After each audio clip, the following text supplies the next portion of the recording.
Oh man, making sure it's me. I gotta put in a fucking pin code. Wow. How dare they not know it's me? Oh, let's fade myself out. We don't need to look at me while we're playing this adventure. Move the old deals up there.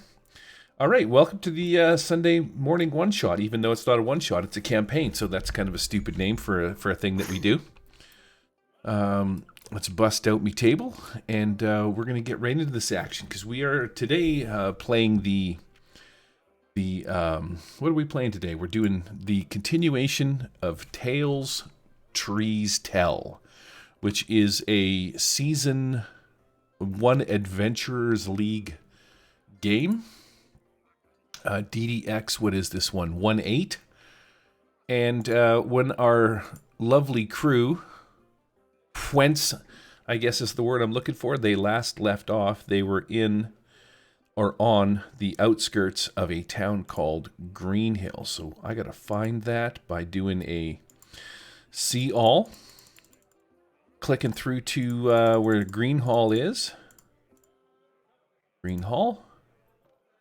And smashing the build button.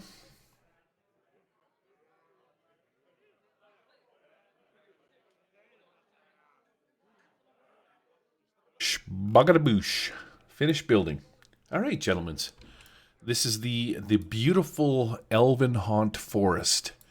The outskirts of an elven village called Green Hall, where you believe that the party from the city of New Haven, the town of New Haven, has come. So you're currently in this forest looking for the villagers that have come to this forest to make peace with the elves, not break the pact that they have with the forest. And this has all been... Oh, what's going on there? Wow, Stream Elements is kicking in for me. That was did you hear the ding? Anyways, never mind that. So yeah, we're gonna open up with Pete, I think, is what we're doing here. So Pete, where are you? Clunge, you're hanging out on this little cliff overlooking this beautiful little river that flows beneath you. There's a nice, well-maintained canopy, or not canopy. Is that where we are up there, is it? The side up here, or? You're down at this end of the table, Pete. Get over here. God damn it, Pete. I'm on the wrong side. Yep. Well, always on the wrong side. Spin yourself around. We're going in the front door, not the back door today. Oh, hey. That was a metaphor for sexy time with your lovely wife. But don't tell her that it was me that said that. No, it's secret safe between you and me and the rest of YouTube. The rest of YouTube. Yeah, there is a lovely little rope bridge that goes across. On the other side of it, we have these lovely ladies. Now, for some reason, I know why, because she is standing inside of, which is the reason that I cannot move her. These 3 lovely elven women are standing outside. Now, you've already had conversations with them, but we're going to pick it up right from this. As you approach this bridge, you and your party are greeted by this, what looks like an elven war tribe, or a hunting party kind of a thing. And this woman, we haven't given her a name yet, so let's call her Svetlana. Because we probably already did give her a name, but that's what we're gonna call her now. She approaches the bridge in a very sort of mild manner. The rest of these elven women are kind of hanging out in the back. You can tell they're at the ready, but they are approaching you in a very sort of non-aggressive manner. Svetlana approaches and she's like, "Hail, friends of the forest. I am Svetlana, the leader of this hunting party and protector of Greenhall. You have come far enough." Yes, speak, human. And pray, what is your party hunting today? We are merely... why would you think we are hunting? Did I say we were hunting party? You said you're a hunting party, so I'm assuming if you're a hunting party, you're hunting something. Yes, well, on this very fine day, we are hunting wild game, as we are out protecting the city, the town of Greenhall. What is the forest relaxation? Well, I'm game if you are. I don't know exactly what that means. What are you implying, old man? Wait a second, crazy bird man. Crazy bird man. It's just man. I'm not old. Yeah. Yes. So, what are you implying? I just wondered what you were doing around these parts. So we were just sort of wandering through the forest. Oh, you were just wandering through these parts. I do not believe that for a second. In fact, I do believe that you are here in order to find your friends from the town of New Haven. Isn't that correct? Well, they're not exactly our friends. Sort of more of long-distance acquaintances. So you would prefer to start this engagement off on the wrong foot through lies and deceit? I wouldn't call it lies and deceit. It's just misinformation, really.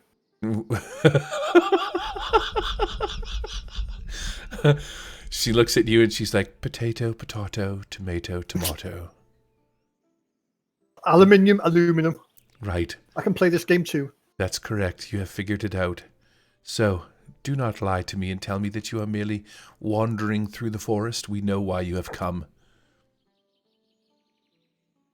So, I just wanted to hear you say it. Oh, you like the sound of my popcorn voice, don't you? Yes, it tickles my bean. And I'll turn to Brudney and says, she sounds like some crazy broad, this does. Oh, my friend, you do not realize the range at which these fine elven ears, and she reaches up and sort of, you can tell by if you zoom in and look at how big their ears are. She's like, I heard that. My dear, what big ears you've got. Yes, all the better to hear you with. So, thank God I can't see your teeth. Once again, let's start this off on a proper, honest foot. What brings you to my forest? And he'll turn around and point at his horse and say, "My horse brought me here." Pete, I would like you to roll me some charisma. Oh, you just know I haven't got any charisma, don't you? Right? Well, we're buggered.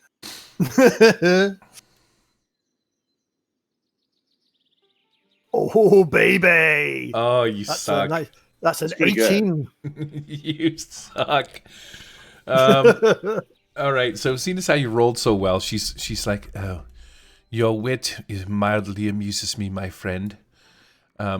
She looks over at Brudnir, and she kind of points at you, and she's like, you, perhaps I can get an honest answer out of you, friend. Perhaps not. But maybe you'll tell me what brings you to these parts. Where's our townsfolk? Why is Charles so quiet? Quiet? Is that better? It's better, yeah. I can adjust your volume on my end, too. There we go. Okay, so, yes, what brings you to my forest? Where is our town? What do you mean, where is it? Like, where is it on the map? To the west. No, I'm asking her. Oh, she's a folk member. What? I'm confused now. What are you talking about? Our guy, our townsfolk member. Oh, there's a bunch of them. There was an entire party. So she looks at you and she's like, they were here some time ago. Still alive. Oh, there are none here alive.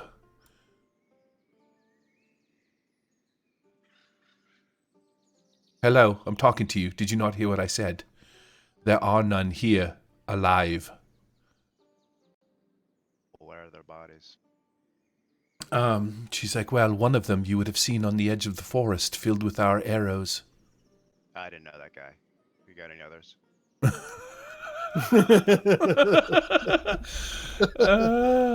Very, very blunt and very crass. Just keep pumping out bodies till we recognize one. Yeah, you're lost and found. I do like your style. Are you looking for one in particular? Sure. but I don't think name, and I certainly don't remember it right now because it's been a few weeks. Oh man, I can't believe you're going to make me go back to the beginning of this adventure. His name was Harrow something. Halvin. Alvin. Yeah. Yeah. Okay, control. Let me do Control F and let me do a search for Halvin in this thing and see if I can't tell you what his whole name is. This is almost as professional as Critical Role, isn't it? Right, man, we are so good at this. Where Halvin Grangle, that's his name. Grain Grangle. Halvin Grangle he's the guy that you asked for. Yes. You're a Grangle. Okay, so now that you have that information, you can go ahead and interact with her one more time, Charles. We're getting off to a rusty start here, but we'll get her figured out. It's okay. Just like your thing earlier. I don't know what that means. Were you talking to me, friend? We're looking for Halvin Grangle. That madman came through here but a week ago. I should not say a week, as time does not affect us in the same way, but perhaps it was a mere few days ago, looking for the witch Jenny Greenteeth.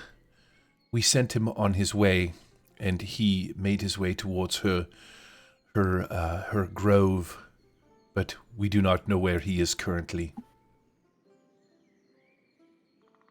Which way is that? She is going to point sort of down a little side trail that you guys might not have noticed off to this direction over here. Further into the Elvenhaunt forest, my friends, but do be warned, you do not want to mess with the old hag. She is quite powerful. In fact, were she to know that we were assisting or helping you in any manner, our village would be in grave danger.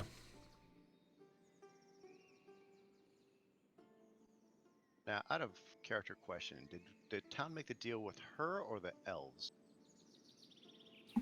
Sorry, did Tom? The town. Oh, no, the town was made with, the pact was made with Jenny Greenteeth. The elves just happen to live in the forest that she sort of controls.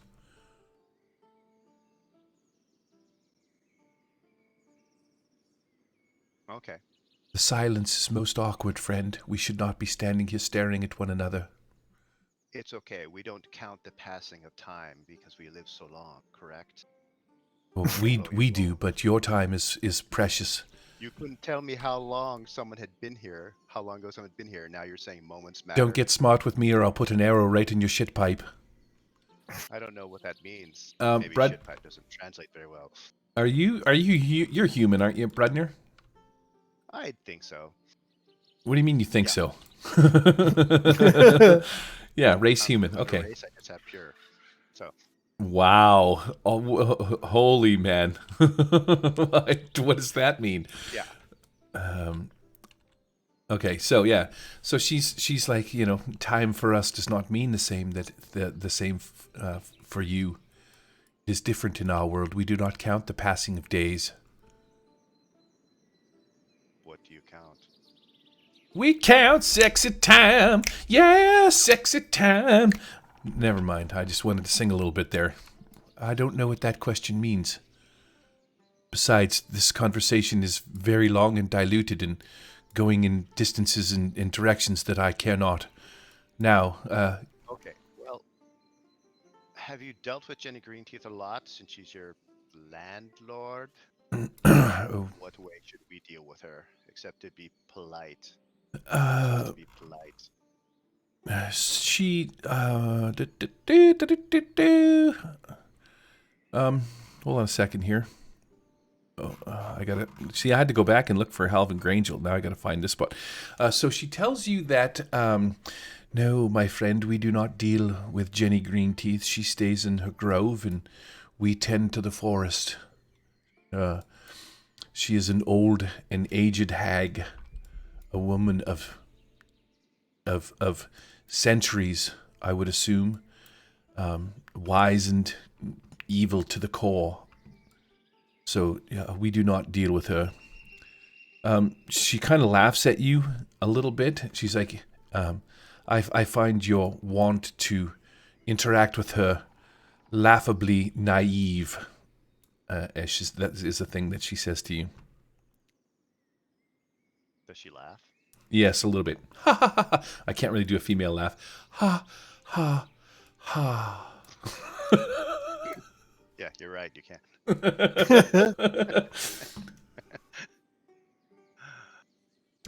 So yes, your friend Halvin, he came through here some time ago, days ago. In your time, in your world's time. But I would not be surprised if he was, if his skin was being worn as a cloak by Jenny herself currently, and you probably will suffer the same fate.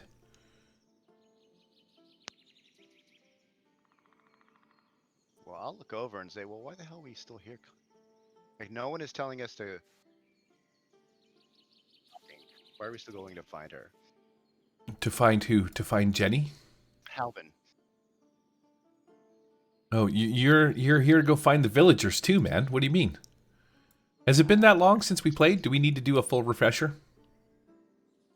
No, I know. Like my character's asking, like, if everyone is saying that we shouldn't go talk to her, why are Why are we talking to her? Yeah. We're just gonna end up dead. Okay, so out of character, you need to go talk to her to sort of make sure that the pact remains intact. That is Otherwise, they're just keep taking villagers and shit. Right. Like, this is essentially in defense of the town of New Haven. You have to talk to Jenny to make sure that she understands that, the trespass in the forest was unintentional, that kind of a thing. That is your motivation. Like Halvin going into the forest was bullshit, and we're out to extract him and deal with that and ensure the pack stays intact. Okay, so we're Sound about right? Yes. Right, and then we got to go see this Jenny Green Teeth, and you got to appeal to her and her vanity and all that bullshit, just to kind of smooth things over. Correct. So. Fuck yeah! See, paid attention. Thank you. A bit like a UN peacekeeping force. Right. Yeah. So she. Or Greenpeace. Svetlana just looks at you. She's like, I tire, I bore. I grow weary of this dull and flaccid conversation. I am simply going to tell you that you can find Jenny in this direction, and she points off, to a little side trail. But I will remain here to make sure that you do not come any further. Do not cross this bridge. Do not cross this river. Your incursion into the town of Greenhall will be considered an act of war, and like the villagers that came before you, some of them won't make it out of the forest alive. Kind of strikes me as if you don't want anybody to cross the bridge, take the bridge down. Well, I'm glad that it strikes you that way, you simple human. You don't want people to cross the bridge into your area. If Correct. There's a pact that says no one's supposed to cross the borders, why is there a bridge there? This makes little to no sense. Yeah. Anyways, where's that trail? We're going to follow the trail and find Jenny Teeth. Listen, you simple human fool. You are not supposed to enter the forest. What do you expect us to do? For all your years of wisdom, put up a gate? You haven't figured out that I'm a dwarf. So, you just point to the we're supposed to go. That's not across the bridge. We'll carry on. My eyes aren't what they used to be. Human. Yes, from the thousands of years of wisdom. Human dwarf. A doctor's appointment. He couldn't get new glasses. Yeah, should get that glaucoma checked out. So path is, what is it? Right around here, kind of thing. Yes. Over this way. Perfect. Now Oh. fuck off. Svetlana and her crew fortunately do not attack or kill any of you, which is good. She just simply watches you. We haven't broken the pact, so if they're going to attack and kill us, then they in fact have broken the pact. No, you in fact, by stepping into the forest, have broken the pact. No, you in fact are making this up as you go. Wow. That's fucking bold. I think that maybe we need to get into some combat here as we're walking through the forest. I'm going to gather up. Oh, they're man. all fucked. I think I grabbed a few too many things there. So. We've built up 3 weeks of sass here. So Yes, no, I see it. It is in full force. What is going on, man? All right, let's see where this thing lands. We have no idea what's going on. It's not even us. You can't even punish us for that. Oh, Right, crap, I gotta the waterfalls That's go all the you. way through the table. The witch did what? The waterfalls go all the way through your model to the bottom of the table. Yeah, all the way down. Oh shit! Hey, yeah, look at that. Oh yeah, That's funny. cool. It's not that cool. It's kind of fucking silly looking, but when you look at it from the top perspective, it looks all right. Okay, so you guys, pack your shit up. You've had enough of these elves. They, with hand on weapons, watch you guys basically all leave through the forest. Flip the bird. I would go ahead. I was going to say I'll give her a wink and say, "See you later, honey." Oh, a little bit of sass. In moments, years, whatever, however elves tell time. Clearly too much time because the glaucoma's kicking in. Obviously, they can't see who's what and what's where. She whispers back at you, Pete. She's like, "I will see you when you are buried in the ground. I will visit your grave." Cool. All right, let's take this Terrified. adventure in a touch of a different direction. Before we hit old Jenny Greenteeth, let me see if I can't pull up a little forest pathway action going on here. I think I'm in the S's and the N's. And this isn't one of your famous 2-minute encounters, is it? Which one? That's... I got a quick encounter here 3 hours later. Oh, like last time. Let's go with the toads. They're going to be giant toads. Forest encounter 2. This is that the same map? I love this map. This thing's awesome. Oh, wait a second. Paste spin is doing a little bit of a goofy thing. So we're going to clear this and we're going to hit build again and hopefully it'll load the... There. Yeah, this is a good map. I mean, this is like a straight up good old fashioned generic. Yeah, this is your utility map. This is a really well done map. I like this one. Did Gary get it from somewhere else and he didn't build this one? How dare you imply that I didn't do a thing? It's a stock one. All right, so you guys can throw yourselves on this map. What is over in the bush? Oh, that's a Christmas tree. I'm going to look and see if there's anything else on this map that I need to get rid of. Nope. Without Vay here today, we need to add the extra sass to make up. That's what I'm feeling like. Okay, so. Yeah, you don't have to use one of her maps today. I'm going to shake these guys up, and I'm going to put you right over here. You guys can sort yourselves out, because I don't feel like Actually, I'm quite... I think that placement works really well. What do you guys think? Just yeah. We're all just kind of drunk in the forest somewhere. I will get rid of this. Stand your horses up over here. Oh, look, your horse is doing like a kickstand kind of a thing. There's a lot of horses here for some reason. I'm going to let you guys sort that out. There's Mercy's horse, which is probably eating mushrooms. I feel like I need to kick some ass and take some names here. So we're going to start this adventure off, or this little scene off, I should say. As you guys are walking through the forest, it's from the village of Greenhall. It's probably a solid day and a half to 2 days to get through the forest towards where Jenny Greenhall's little grove is. Now, the forest is quite dense, unlike this forest. This one looks a little bit sparse, but the forest is sort of sparse in the way that, or dense in the way that it always feels like dusk. You know, there's not a lot of light coming through. It's very damp. You feel sort of the oppressive nature. Mercy, I guess, is here with the dogs. Are the dogs still here, Charles? Bocephius and Bedreau. I don't know if we decided to stop at the end of the day or not. It's up to you. I gotta pick up Mercy. For some reason, she's drunk again. She's high on shrooms. So you decide to set up camp for the night. during the night, you hear sort of little odd laughters and whatnot, maybe sort of spark you from your slumber. I'm going to have everybody make me a charisma check, or no, wisdom perception. But I already tried to, or do you think they will? Pardon me? Nope, that's just my boy yapping in the background. Oh, okay. That's a 19 for me. Wow.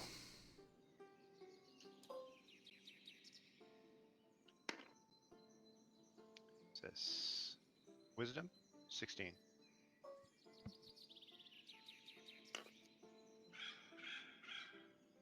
All right, And fantastic. less than.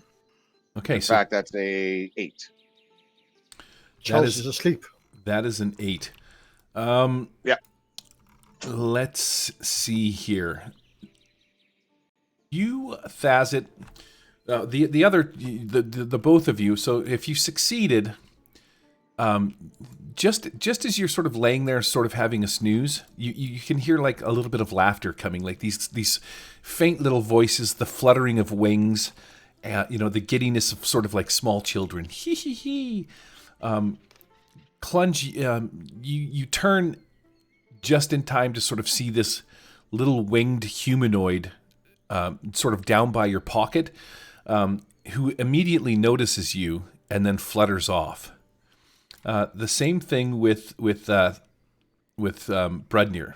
You're just kind of hanging out by the fire, and you hear like maybe like a small sort of flapping, almost as if like a bee is buzzing by your ear, and it sort of sets you off a little bit. But when you look down, you're like, "What the hell?" kind of a thing, right? And then you see this faint little small butterfly-like creature appear and try and reach into one of your pockets. And then as soon as you look at it, they just instantly vanish and flutter off into the forest. Now, this happens sort of throughout the night, but you guys are on point. Unfortunately for Thazit, he's sawing logs. He's not having any of it. He's full on asleep. So, Thazit, you're gonna lose something.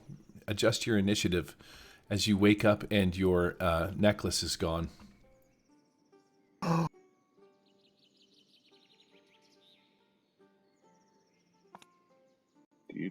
What? Amulet of Secrets is gone? Yep. Or no, which one?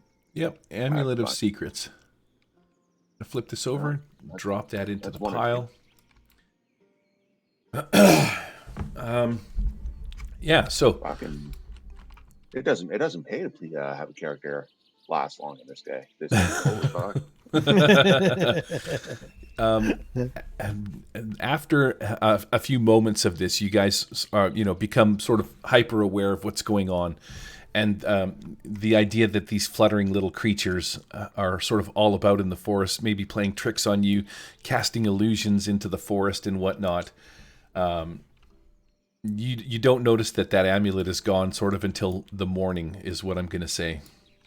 Right? You're basically still asleep. My unpreparedness is shining through, so let's go to miniatures. What do I want to... Oh, I know what I want to do. Where are my... Maybe they're on my end of the table down here. Nope.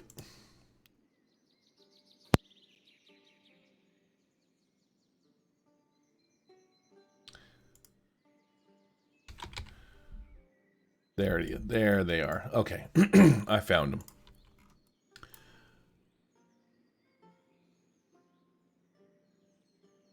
them. This should be something about like that.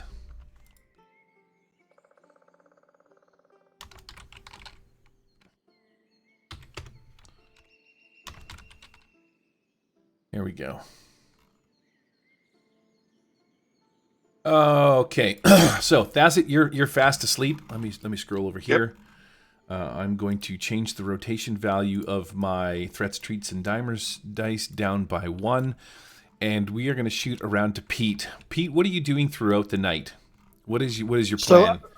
So what Clunge is going to do is going to pick up a small branch sort of like the end of a tree branch with sort of leaves on it, and he's going to sort of sit there, sort of swatting at these little things as they fly around, like he's trying to sort of swat a fly. And sort of when they appear, he'll sort of swish them. All right, excellent. Clint Black is a very small horse. Roll me perception.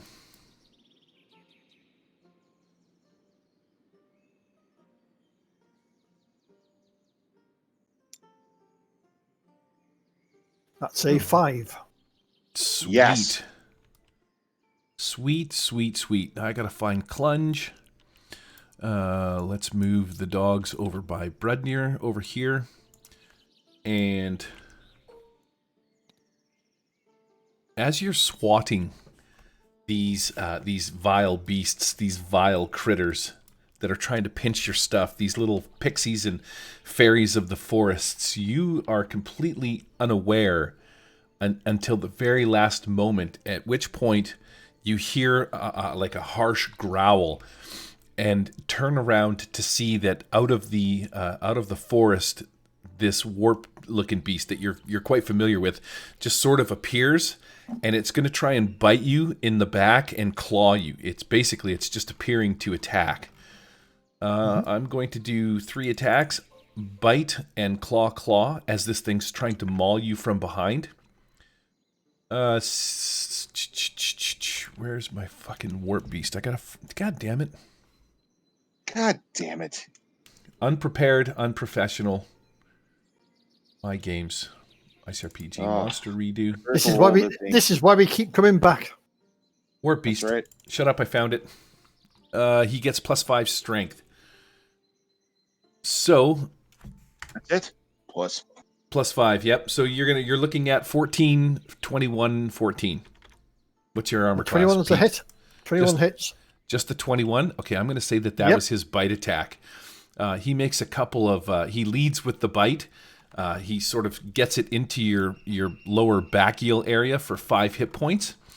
But in its attempt to grab onto you with its claws, you feel this sort of sharp, piercing pain, and the claws come around, and you sort of stand up. You're screaming, doing your business, and then this warp beast... Oh, my buttocks! Yep, this warp beast is going to disappear. Kaboosh. And Clunge will swing around with his branch and sort of swipe at the empty air behind him. I do have a question. Can you see the warp beast? Not anymore. Can you see the question mark? Nope. Okay, so it is... Yeah, I found it. Yeah, you see the question mark? No, when it was turned over, I could see the Murder Hobo logo. Try again. Oh, hold on a second. I think you've bugged your script up. Now I can see the question mark. Okay, so now it's gone. Now it's gone. So it was like there for briefly, and then it's disappeared. Okay, cool. So then my script is working. That's what I wanted to test with you guys. Fantastic. Your script is it now? Oh, I see. Right, that is it. Thank you, Pale Beaver, for the script. Most appreciated. Just like fucking Bill Gates steals everyone else's work, claims it is. Wow. Okay, so yeah, that warp beast comes up and sort of gives you a little what for? Nip in the buttocks. Yep, Brudnir, you're hanging out by the fire, and I'm going to get you to roll me a perception check as well.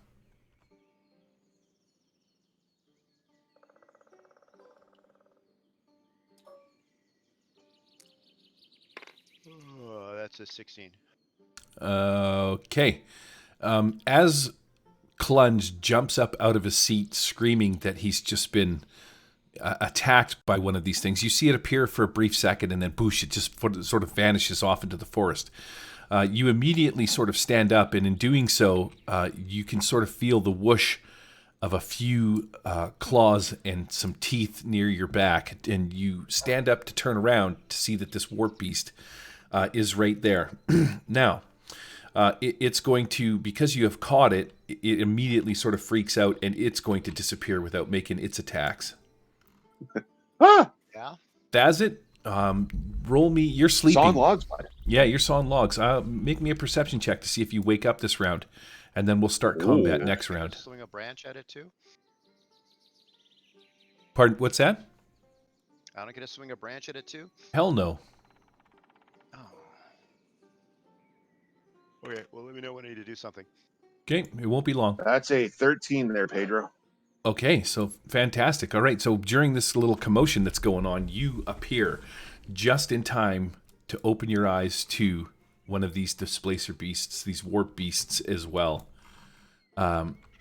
It appears as if they are sort of all attacking. Where's Thazit on this map? It's the That's blue. hanging out by the horses. Oh, that's right. Why Sawn is there... logs.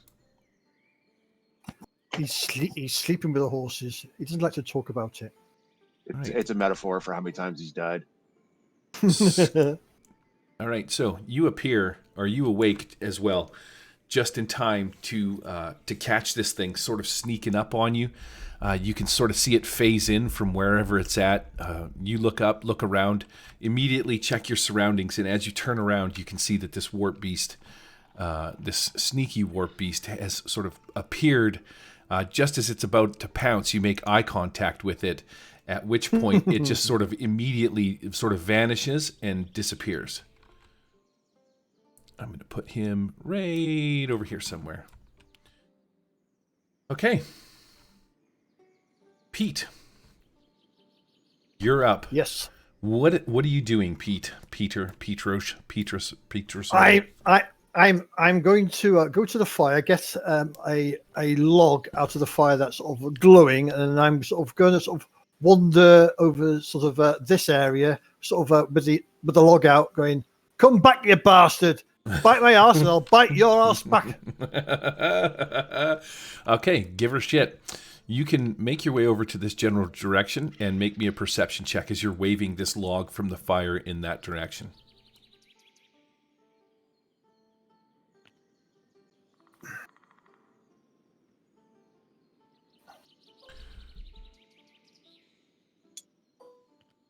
That's more like it. 20. That's some stuff.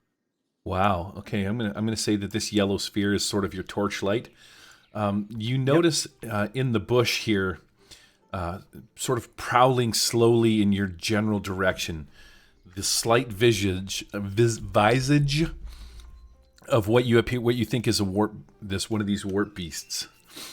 It phases in and phases out just for half a second. You catch it sort of glimmering in and amongst the trees. Mm-hmm. I'm gonna hurl my burning log at it. That's Okay. not a metaphor. Make me a dexterity check.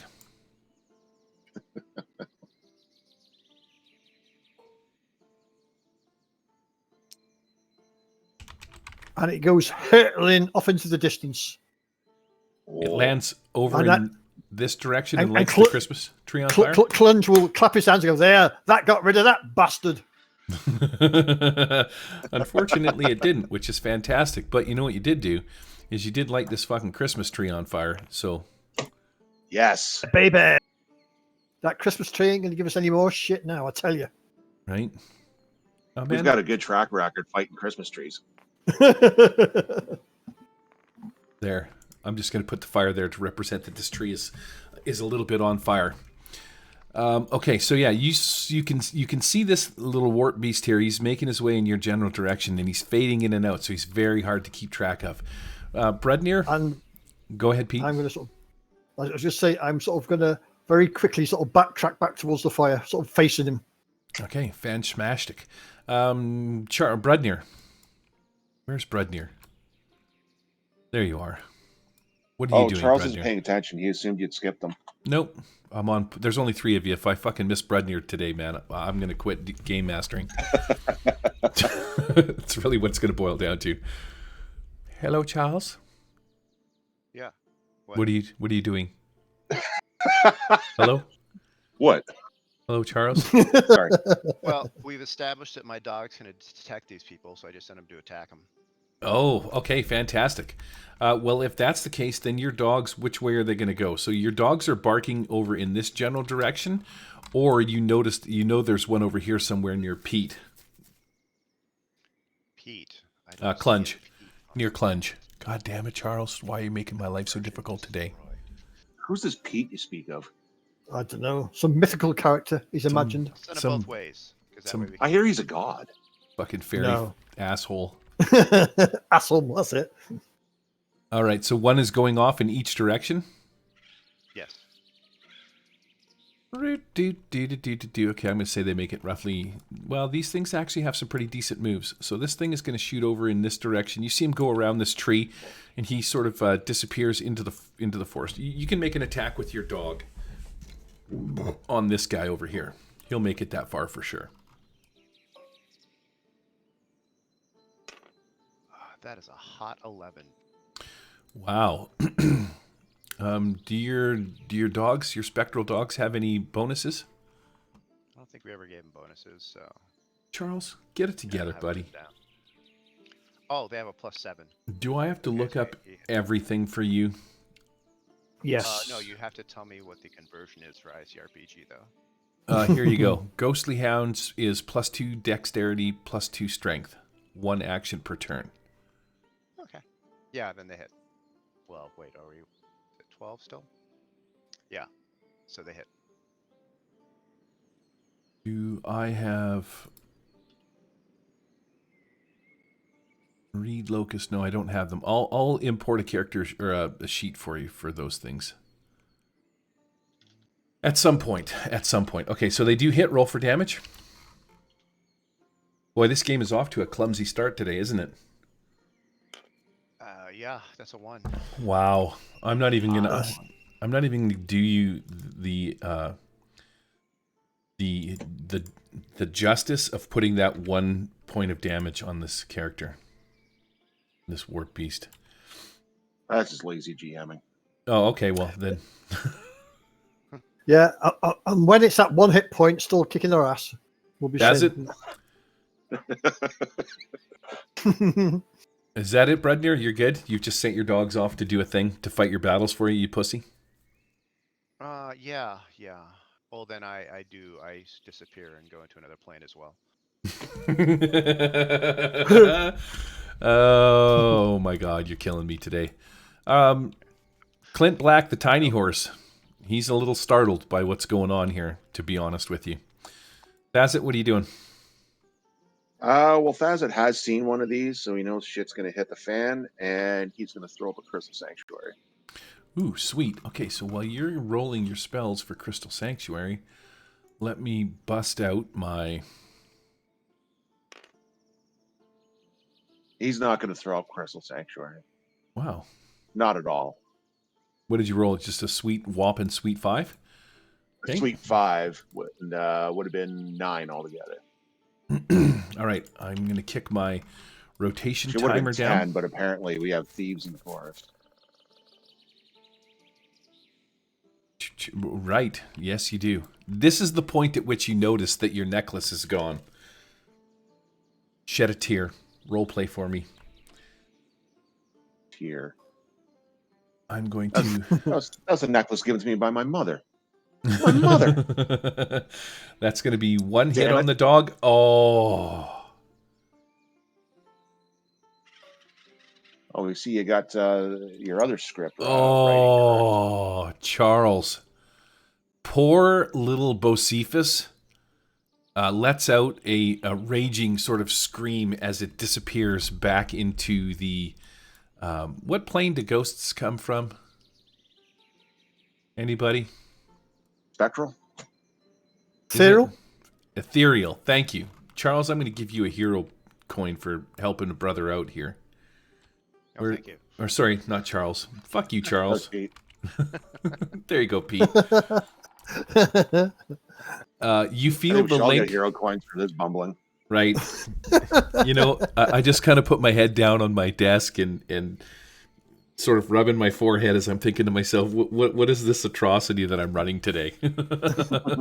Why do I feel so... Has it been that long? How long has it been? Has it been a month? I think we're equally month, yeah. off as well, so don't worry. Okay. So yeah, Charles or Brudnir, you feel your link to Bocephus sort of just fade away as you hear it let out this sort of spectral, ghost-like sort of yelp from the forest over here. You realize that it's been creamed, it's been pasted, it's been shot down dead. This little warp beast is going to appear right here. and he is going to use his little tail, his tentacle attack, and he is going to try and attack Pete with his tentacle. You can go for Clunge if he wants to. Sorry, Clunge. God damn it, I gotta stop doing that too. Take that, Clunge. And then this is going to be a sort of a bite attack on, whatchamacallit? Clint Black. No, that is going to be a bite attack on Bedreau, and the 17 is a tail attack, so that is going to hit. Long tentacles with sharp pointed spikes pierce through flesh and inject a toxin that causes blurred vision for 1d4 rounds. All attempts requiring vision are hard. After 1d4 rounds, the target is blind for 1d4 hours. So it has injected you with this poison. But being that I'm the nice guy, I'm going to roll for damage. This injection from its tail. Skaboosh hits you for 6 points. So you're going to take 6 points of damage and make me a constitution check to see if you can sort of negate the effects of this injected poison. Clunge. Oh, wow. Was that weapon damage by chance, was it? Yes. So, okay. It's just that I take less damage from weapon damage. Okay, and then I'm going to roll weapon effort on the on whatever the spirit. Look at that, a big fat juicy one. Is that a critical? Boy. Is that a critical fail? It might be. What do you mean? What do you mean it might be? I'm going to put him Roll to at confirm. 3 of 10. Yes. No, there is no rolling to confirm. Unfortunately, you can stick that rule up your fat butthole. And what I'm going to do in this instance is we are going to forego the blurred vision for 1d4 rounds, and you are going to roll me a d4, and you are going to be blind for that many hours. Cool. 1. The ones are coming out today. All right, so for a whopping 1 hour, anything that you do these are all going to be like hard attempts now, as your vision just sort of fades to black. As this, maybe he hits you in the neck. Let's say that this warp beast just like solidly like implants his little his little tentacle thing right into your neck and squirts you full of poison, so much so that the poison just immediately blinds you. I think that's pretty sweet. Now's the point at which I'm going to kill you. That's unfortunate. I'm going to have this warp beast is going to come back to Thazit. Skaboosh, it appears right here. And here's my dice. I'm just going to... No, I'm gonna try the same thing. I'm gonna fucking whale you with my my whatchamacallit, my tentacles. I'm gonna do a tentacle attack first, and then it will try and like claw you. So 10 plus 15, does that hit your armor class? Sure. Okay. Wait a second. This is gonna be for a bite attack. So here's both the weapon damages for both of those, and then you got to make me a constitution check. So you can take 8 points of damage from this this warp beast and make a constitution check to see if you can avoid the attempt or the blurred vision.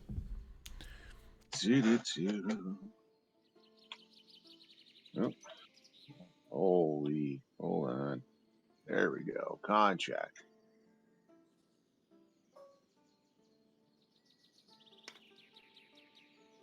That's a 4. Yeah.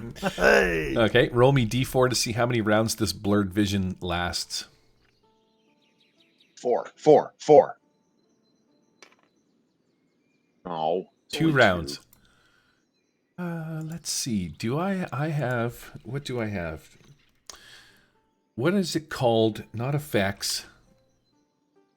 Did I call it token? Yes, I did. Condition token, and I have a Savage Worlds token. Charmed, exhaustion, fatigued, frightened. I don't know. I think he's just switched systems, I think. I just want to make sure that I got these out here. So we're gonna go Control C, and I'm gonna drop this on you and point it in your general direction. I don't have one for.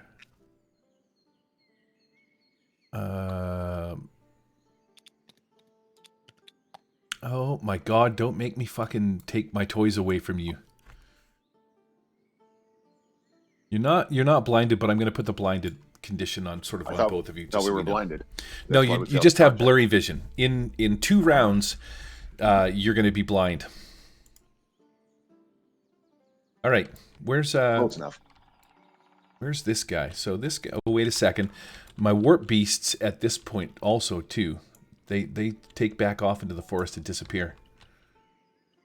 Pew, pew, pew. Bloop, bloop.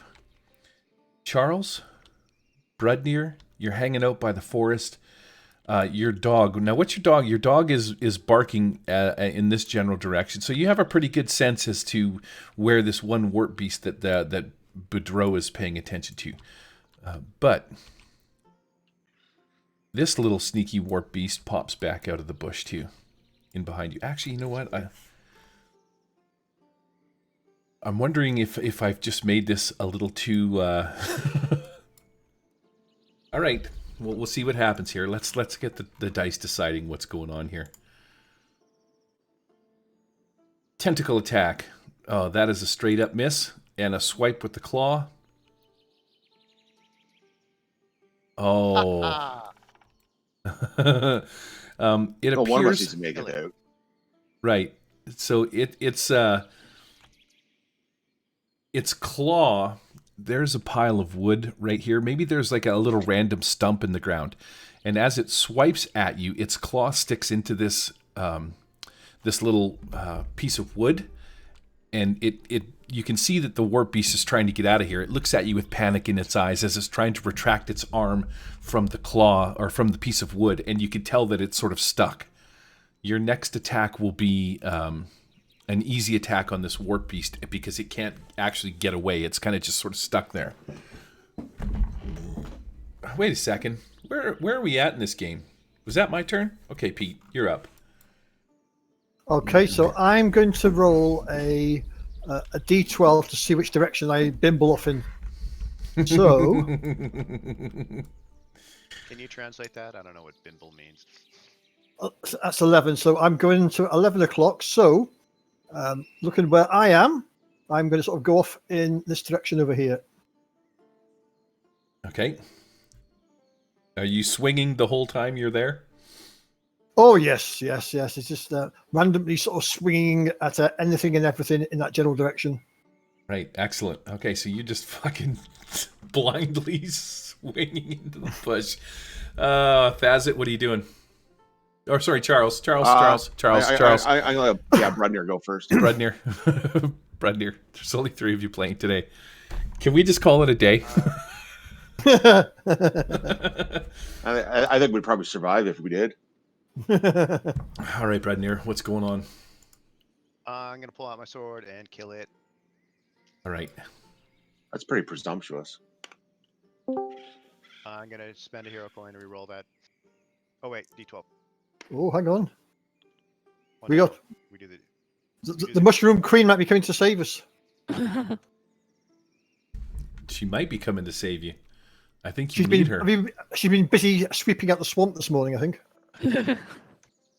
Sorry, we overslept this morning.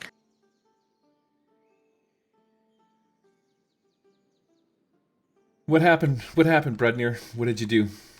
So you hit with your second one?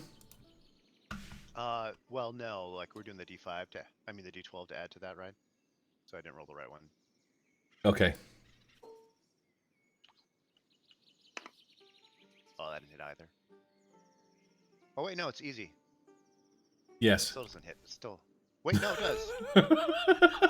Very exciting in my brain. Vey, you probably should have not joined this game. You probably should have just slept in and just watched the fucking debacle that is this game when I post it to This is going to be a masterclass of now how not to play or GM a game. Exactly. It has been an atrocity from... Folks, learn from our mistakes, folks. Is everyone dying? Oh yeah. Not yet. I didn't find Getting much. there. Wait, no. 6 damage. Because it's Silver Sword. Okay, 6 points of damage to this wasp. So that's actually a combined total of 7. 7 of 20 points. Wow. Okay, so yeah, this thing lets out a howl, a squeal. What do we got? Angry Birds? Maybe we got some Angry Birds music going on here in the forest. But yeah, this warp beast, man, its claws like full on stuck in that piece of wood. You do a thing to it, it lets out a howl, and we move on to Thazit, who is trying to... Oh, yep, your dog is over here. Bedro. Oh, okay. And he's barking which way? In this general direction. Now, he can see because they're sort of they're similar planes. So old Bedro there can see this thing in the bush. Well, screw that. Come here and defend me. All right, so you're going to call him back? Yep. Bedro flies across the map. And then, oh, is he going to come all the way back and attack? Yeah. All right, let him have it.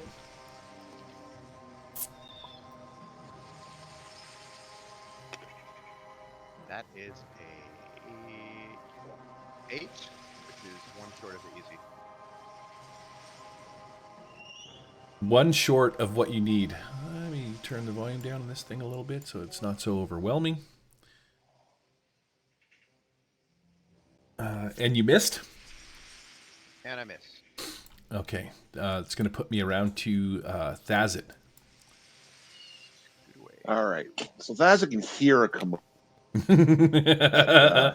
that direction, that Brudnir's direction. So here's what's going to happen. He's gonna whip out his deformed skull, his arcane bomb deformed skull. He's going to activate it. Okay. And he's going to throw it in that general direction. Which one? Let's see if we can activate this thing. Okay, over here or over here? Towards Brudnir, because that's where he hears the action. Okay. Okay, so let's see if we can. So what? I got to roll to see if I can activate this thing, right?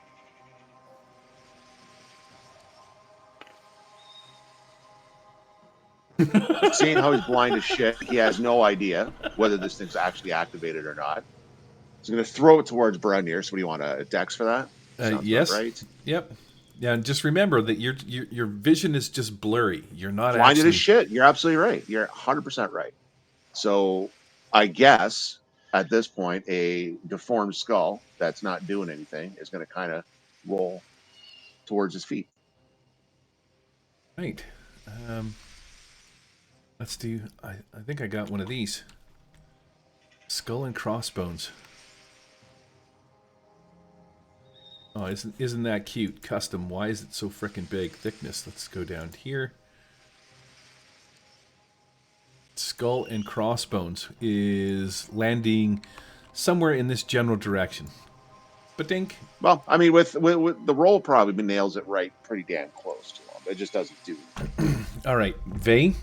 In order to catch you up, we had a very awkward and unproductive conversation with the elves from Greenhall. There was little to no information exchanged. Who the lady from Greenhall that asked you to leave the forest before she put an arrow in your ugly face? Do the female laugh again. That was good. No, that was horrible. Ha ha. Ha ha ha ha ha. She did, however, let the party leave and pointed you in the direction of Jenny Greenhall's grove. No usable information was gleaned from the elves of Greenhall, as there was some very poor decisions made on both the players and the game master's part. And so, in order to prolong the adventure a little bit, I decided to throw in this little encounter. As you're walking through the forest, you guys set up camp at night. Some pixies were coming around, and the Thazit had an item stolen from him. So I'm going to start you off on the same deal. Roll me a notice, wisdom, perception. Okay, connecting to this player. Why? That's kind of weird. Ooh, that's new. Yeah, I've never seen that before. Okay. And she's gone. Okay, so we'll just wait till Vay comes back. No, we're not going to wait till she comes back. We're going to bring it around to my turn. She made the wisest choice, I think. Right, she bailed immediately. Is probably the Nuts to smartest. this, I'm out. The smartest thing that's fucking happened this game. I will swing my She saw the rotation. Twitch stream and said, "I'm out of here." This is bullshit. So long. I put the rotation timer down. I'm going to make a, let's see. So this guy, he appears in and around near Pete somewhere. He's going to make 2 attacks. This guy is going to appear somewhere wherever Thazit is, but I can't. Oh, it is. And make 2 attacks on Thazit, and then the one that is on Charles, on Brudnir, is going to try and detach himself from this log. So we'll start with that one because it's an easy one. He's just going to make a dexterity check. Oh yeah, he succeeds. So after some screaming and you know, some floundering around a little bit, this guy manages to just retract himself from combat and shoots back over into the bush somewhere where he disappears. I'm going to hit the kill switch on that freaking sound because that's distracting me somewhat. Is that Vay in chat? No. No, she's dropped out of that now as well. Yeah, her internet must have went down or something like that. I don't blame her one bit. I'd pull the plug in this bitch too, if I could. We're gonna get through it. Don't worry. We'll get through it. All right. Yep. 2 2.5 attacks. hours later, we'll get through it. 2 attacks on Pete. Oh. Oh, sweeto. This is going to be from some solid. Oh man, it was almost a 10, Pete. 6 points. That would have almost have been 14 points of damage. So I'm taking 2 points less from each weapon attack. Okay, so that's 6 points. So and from 2 attacks. Yep. And oh, here she comes. And then 2 attacks on Thazit as you throw this arcane skull. Does an 18 hit? Everything hits. Well, that 9 is going to be a 14. Yep. Okay, 2 hits. Everything hits. 8 points of damage. Fuck yeah. On Thazit. Okay, and then again, this thing just sort of goes kaboosh and then disappears. And this guy's going to do the same thing. He sort of blinks off into the forest in these general directions and disappear. That puts me around to Pete. What's Clunge doing? Clunge is just sort of wandering aimlessly. Oh. Yep, so I will roll into the D12 to see. Oh, I'm still going in the same direction. So that's fucking awesome. So I'm sort of into the tree somewhere. Whoop. Oh, Sorry, I lost internet there for a moment. We thought you made the wise decision and buggered off. Yeah, we were all like, "Yep, Vay's made the smartest decision of the day. Pulled the plug on the internet." The fact that you came back, you just dropped a few respect points from us. Yeah, we're like, this is shameful. Okay, Pete. So you just wander off into the bush. You don't want to. Is that all you're doing? I'm just swinging and swiping everything around me. Okay.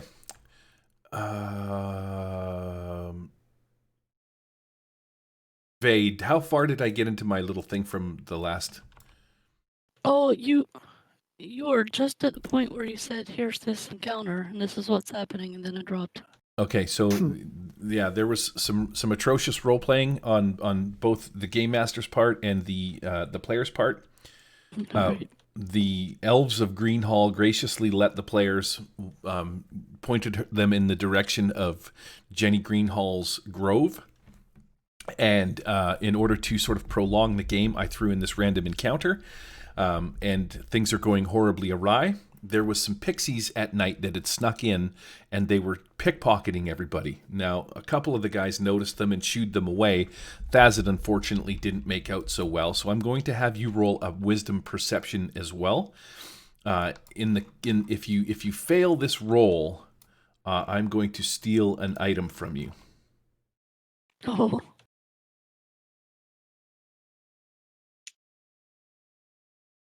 Okay. Oh, nice one. Well, yeah, you're aware, you're spry, you're chipper, you're hanging out by the fire. You've catch everybody, swatting these little things away. You see them appear. You get the gist of what's going on. And fortunately for you, yeah, the one that popped out and tried to pinch some of your stuff, Thazit hit it with a branch and it goes flying off into the darkness. In the process of doing that, chewing these things off, you guys became. Well, I'm having like a fucking brain fart. So you're shooing these things off, and then these warp beasts appeared while you were camping out of the thickness of the forest. So they've been. Currently, we have Pete and Thazit are basically they've been blinded by the warp beast's poison, and you come. I guess you went to sleep after the pixie attacks. I guess I don't know. Yeah.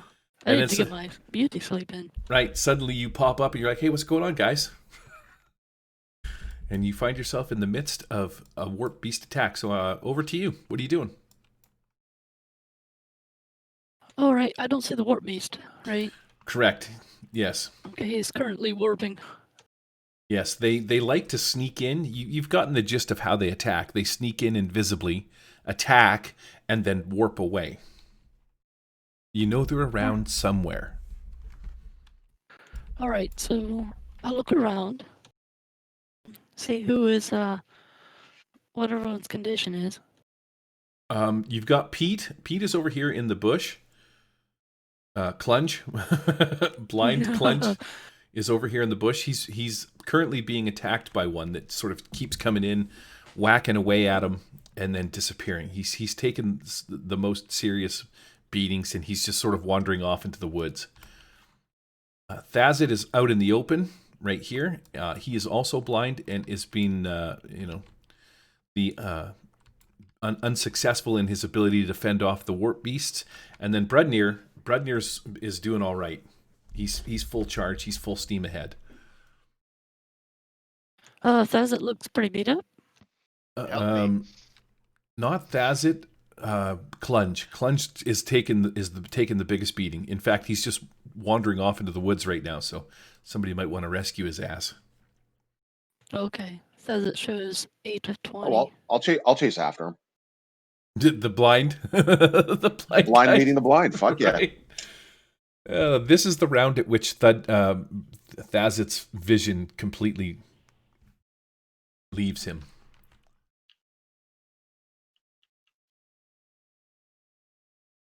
All right. Wonder if I have anything that can fix that. Oh, go save Clunge. Thazit's died a number of times. This is old hat for him. He's like, oh well, die again. All right, Vay, what are you doing? Are you looking at the wisdom sheet? This power spells? Yeah, my first thing is to do a healing nova, but I think I'll just do that first. I'll get right between the two of these. Okay.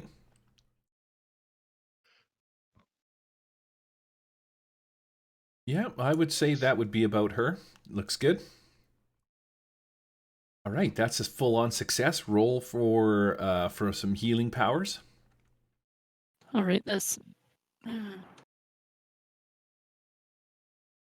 double magic effort. Yep, so magic effort is D8. Roll her twice.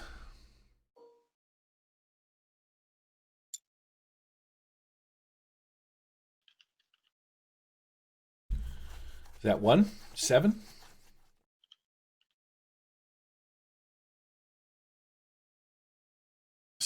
And why is the colors are different? Accidentally rolled a D10. What did you do, you cheater? It was an accident. She read the new rules. Vay, you know that you can click twice fast and it'll roll like multiple dice. Oh yeah, I didn't click it fast enough, I guess. All right, roll. So it's D8. Roll them twice. Let's do it. Click it again. So there we go. That's a whopping 4 points. Fuck yeah, it is. You can't even cheat in this game without Gary catching you. Right. That's the beauty of having colored dice. That's why I like these things so much. I'm like, wait a Just roll second. 2d10s.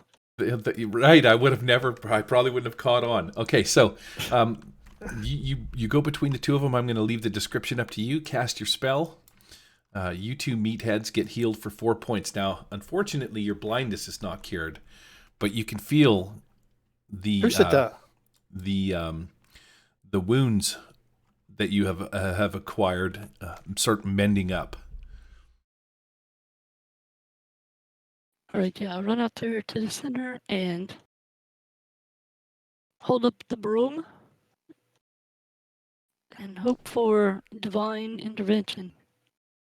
All And right. it becomes, however, a bit weak. Maybe I need some more mushrooms. Oh, I wonder if there's any mushrooms in this forest. Oh, Sometimes- I've got some goodies with me.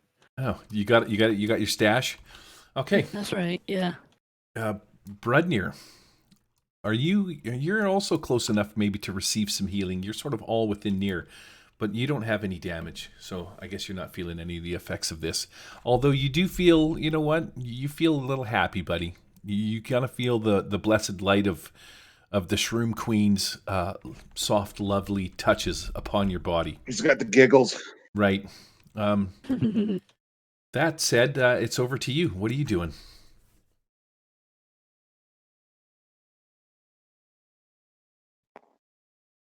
Can I do Overwatch and wait for them to come and attack? Hell yeah, if you want to go on hold and then be ready to strike. That is exactly what you can do. Okay. You prepare yourself, and what is your dog's name again? Bodro. So the two of you, sit and wait for these things to appear.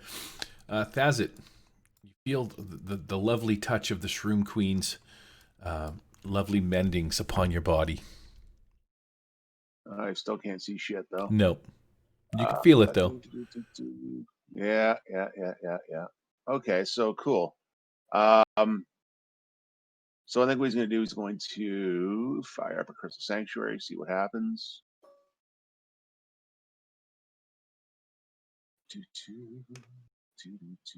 That's like a 19. So fuck yeah, Crystal Sanctuary's up. So anybody in near is going to get a +3 of their armor. He's also going to randomly walk to a near direction, and I'll follow Pete's lead with what direction. He's also going to walk an 11. So yeah. Oh, so what? Walk right into the horses and fall over? Sure. All right. So you're going off in this direction. Is that what you're doing? Yep. So do like right there. That works. Okay. Wicked good. Okay, so Sneaky Warp Beast number 1 is going to pop out. He sees that you are mending some people, Mercy, so he's going to come after you. Sneaky Warp Beast number 2 is going to sort of do this. Well, actually, I'm going to do this. I'm going to make number 1 go after the easy prey, which is going to be Thazit. He's going to appear in front of you and attack you. And this guy is going to shoot in and attack Brudnir. But Brudnir's going to get a go first because you've been waiting for this thing to appear. I really like the Savage Worlds idea of doing like an agility toss-off, but I don't think that we can sort of apply those rules to this because I guess we could, because neither of us have acted. So let's do that. I'm going to roll some dexterity, and if you beat me, you go first. Otherwise, he goes first. 22. Yeah. 19. Okay, so I am going to double claw attack you. Oh, yeah? Both misses. What's your armor class? It's better than 12? Yeah. That's it's 12. Who's dead on? So- you're over on Brunner, sorry. Yeah, I'm over on Brudnir, sorry. This Sure. warp beast appears, makes 2 sort of claw attacks, but that you're fully aware and ready for. So you manage to fend them off, and then I'm going to let you take your turn now, so we can clear you out of the queue. Yep, I'm gonna kill it. I'm gonna kill it. Kill it. Oh yeah. Oh, I'm supposed to roll to see if I do ultimate damage. I forgot about that.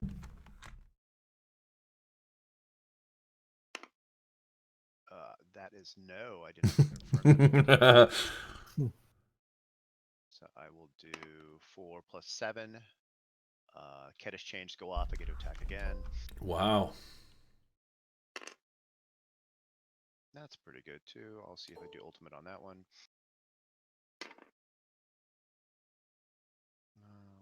3. No. Are we on 12? Yep. We're good. Yep. I did. Okay. All right. That's for a total of 6 on the second hit. All right. What was the first damage? 6 and... Let me look at the history. 7. Oh, that is 13. exactly what you needed to kill this thing. So you can describe how you managed to take out this warp beast. Oh, it comes visible and it takes those 2 strikes at me, and I riposte at both of the strikes and slice both of those tentacles or claws off, and then plunge a skull with my sword. Wow, that's not very nice to this thing. Sneaky bastard. He had it coming. He deserved it a touch, did he? Okay, Maybe you have a so bad childhood. Maybe I feel bad. I'll something stabilize it. something along those lines. But that warp beast is definitely toast. Okay, I'm going to double attack Bazit. Yeah, you are. A couple of claw attacks. Yep. 12 and 18. Yep. Both hits Of course. for a whopping 6 points. That's it. And yep, and then the same thing is I'm going to do the same thing to Mercy. 2 claw attacks. Oh. 10. Nice. So 15. Does 15 hit your armor class? Pretty sure it does. I think I'm 12. Yeah, you're 12. Yeah. Okay, so I'm going to roll some damage on you. You take a nice claw sweeping attack for a whopping 2 points of damage. Now, because this creature that is attacking you critically failed on his second attack, it loses its balance and it flops over on the ground in front of you a little bit. I'm going to give you a free attack on this thing. Actually, Vay, you get a +3 in your you're within near of this crystal sanctuary. You should be getting a +3 in your armor. Oh, okay. I'd be Nice, yeah. 15. Okay, so that's a miss. What's at 15? It's +5, Yeah. right? You rolled 15. I have 15. Okay, that's still going to be a hit. Okay. Search. Where is my last template? Fell through the table somewhere. Let's make sure that the LBT is roughly inches. Something like that. I'm going to put this right over top of Thazit. Lock it in place, F8, and large blast template is going to go to, let's put it up at about 30. So it should still cast a, oh, Thazit, that doesn't seem right. That seems small for some reason. That's very small. It should be within near. If we're inching it out, it's roughly what? 25 feet altogether. Yep. Sounds about Okay. right. There we go. So yeah, there's this solid domed spherical kind of armor plating that appears on anybody that is within this area. Okay, so this sneaky warp beast is going to disappear, kapoosh, back into the forest. Unfortunately, this other one that is standing right in front of Vay, it reaches out to claw at you, and then with its second sort of claw attack, it loses its balance a little bit, and it sort of falls off to its side. I'm going to give you an easy attack on it for its critical fail. Okay. Me? Yep, you can hit it with your broom or something. Stab it with your stick. Do a thing to it. All right. No spells. Or spell. Spell away. What's going on? I forgot I'm going on a hike. Going on a hike. Yeah. And you forgot about it. All Oh, who's coming to get you? Tennis. Have fun, crazy Yeah, lady. Anyways,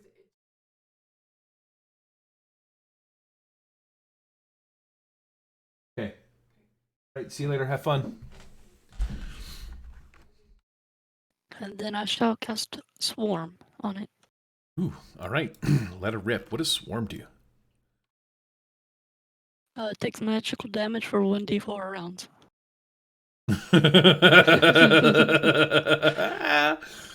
I'm gonna need some more mushrooms. What happened, Vay? Well, or I should say, what happened to Mercy there? Back to rolling normal. Yeah, that is a I feel solid like critical you'd have fail. to fit in by failing everything. Right. I would like you to tell me a bad thing that happened when you cast that spell. I'm going to let you determine your own fate. All right. So I do all the broom, waiting for divine intervention again. Yeah. Stand there waiting for it, and nothing happens. And that's it. Just nothing. You just point. No, I fall to my knees and I start going through my pouch. Okay. I need my fix. This bastard is going to kaplunk, disappear off into the woodwork. He frees himself from wherever he was at. Whose turn is it? I got sidetracked by my wife. Are we at Brednir's turn? No, that was your turn. That Oh, was that's my turn. Okay, Pete. It's up to you, buddy. What are you doing? okay. Let's see which direction I'm going this time. Bloop, bloop, bloop, bloop. One. Oh, right. So he thinks he hears a noise off to his right, so he's going northeast this time. Still swinging and hollering, "Come back, you bastard! I might not be able to see you, but I can hear you." But he can't. I've got to find him in this mess now, haven't I? Right, you're just basically chopping trees down. Oh yeah. I'm going to say that this tree starts glowing a little bit more. The fires are spreading. So There we go. Who put all these trees in there? Can't see shit. There we Yeah. go. Well, it's nice that you're chopping Right. down the forest. I'm sure the elves Yes, are going to, I'm sure the elves are going to be really happy with this, aren't they? Yeah. Right. The whole premise was not to destroy anything or chop down the forest trees or do any of that kind of shit, and you're just in there fucking hacking shit up left, right, and They center. were coming right for us. It's fantastic. Okay, Vay, you pop a couple of mushrooms into your mouth, I think. Something along those lines. All right, yeah, it's my turn. Yep. Yeah, I'm gonna get my fix, but I'm also going to drink one of my vine potions.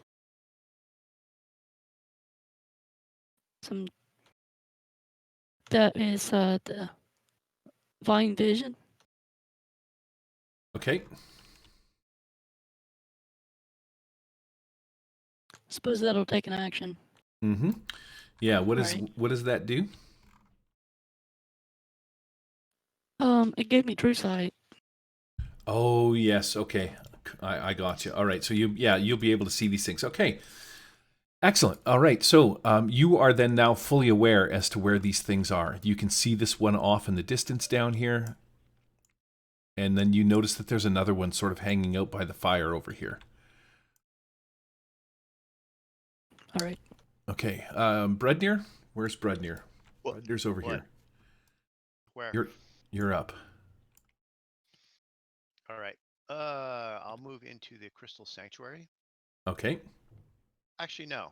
I can't do Overwatch if I move, right? Do Overwatch. Like wait for them to appear and attack. I don't know. I guess you can. You can forego. You can do your move and still not attack. I'll say yes. Okay, I'm gonna move in. Do I see where Clunge is? Clunge appears to be at top of a tree now. I don't know if he's got it there, but he's at top of the tree up here. That is He's the smart one. a great idea. Everyone up in a tree. He's blind. Never He find he us doesn't have a there. clue what he's doing. Because they can blink in and out, but good luck blinking into the fucking tree. All right, so Pete is off in those trees over there somewhere. You can hear him hacking and slashing through the forest. All right, does Stazit look blind? What do you look like? Oh yeah, Van yeah. Damme there? He's just randomly Sword. like swinging at shit in the wilderness there. I will. Shit. Yeah, I'll just guard. I'll just like try to place myself between this everyone around here and wait for them to attack.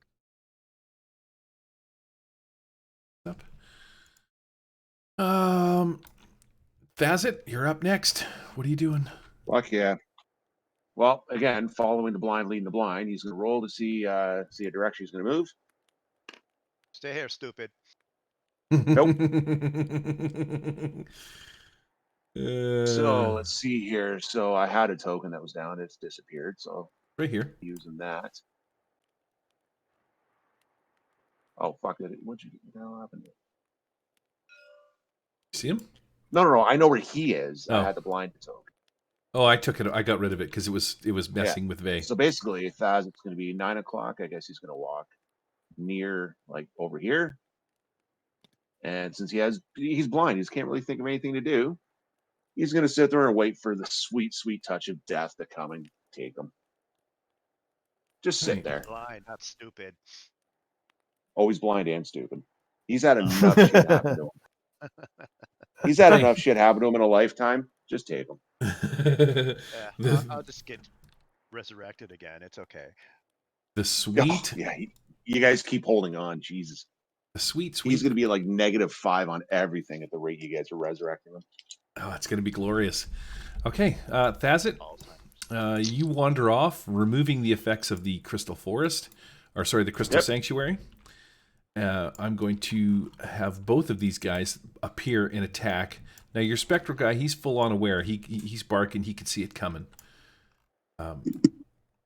Old Bedreau, he sees this guy coming up after him. This guy, however, as he sort of sneaks forward, you don't see him coming. I cry out, they're coming. Oh, sorry. First roll will be our agility. So 20 versus your agility, or sorry, your dexterity, Brudnir. That is 19 again. I'm short. Oh, fantastic. All right, you're going to take a couple of claw attacks from this bad boy. As it appears, I think both of those are going to be a miss. 14. 14 misses. Okay, so yeah, that thing takes a couple of swipes. You can resolve your attacks on this fella. Gonna hit it. Oof. It's only an 11. Okay, so that's going to be a solid miss. Yeah. And my guy. Then I'm going to take... Yeah, go ahead. Oh, Jesus. Nice. Hmm. That and that. 3 and... Where'd it go? Got one. Nice, big, juicy one. 3 and 10, so 13. Oh, nice. Wow. Okay, so old Bedreau, man, he tears a good chunk off of this fella. Actually, that's the first damage that this beast has incurred, and it's a whopping 13 points. That's over half. So what does that look like? Fill me in. What happens? I don't know. A dog attacking a cat. You've Okay, seen that before, right? that's glorious. Where's your hero Evolve coins? into the next phase. I'm going to take this hero coin from you for that shitty description. Boudreaux didn't have any hero coins. Oh, I see how that's how we're playing that. Yeah. All right, well. Overshadow my character. Okay. By describing it well. All right, so this cat just lets out this gigantic squeal as it sort of disappears back in over here. Vey, you're fully aware of where that thing is at. And this warp beast is going to do the same thing. Skaboosh, he sort of just warps, and then you see him, Vey, appear where they're hidden. So there's one here, and there's one over here. And I think that's it for my turn. So that puts me back around to Pete. Pete, you're up in the tree somehow. Yes, it's a bit chilly up here. So let's see what he does. Yeah. He's decided. You know what? I think I'm gonna wander down off this tree and sort of head back in the direction from whence I came. Brave. Not that far, but down here somewhere. And he's sort of just swinging aimlessly around anything sort of 360 degrees. No clue where he is. Excellent. Vey, you are up. Pete has wandered out of the bush, walked in front of you and Brudnir, and he's just like wildly swinging a weapon as he wanders in this general direction towards the tree that is on fire. You're close. Let me help. Just keep going. Feel the heat, Pete. Feel the heat. Towards the heat. Light. Yeah. If I could see the light, I would go towards it. Okay. I'm going to run a passing plunge and tell him to watch out their fire.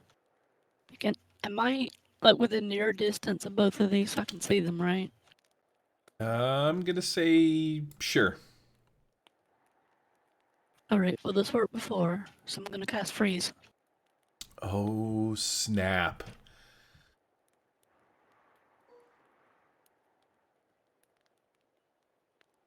Wow. Awesome. Super. So that's gonna freeze them for 1d4 rounds. Okay, give me that roll.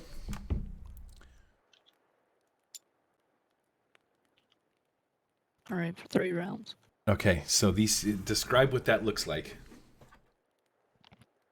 All right, a chilling blue wave comes out from around the broom, and when it hits these targets, they freeze. A little bit of ice roots them to the ground.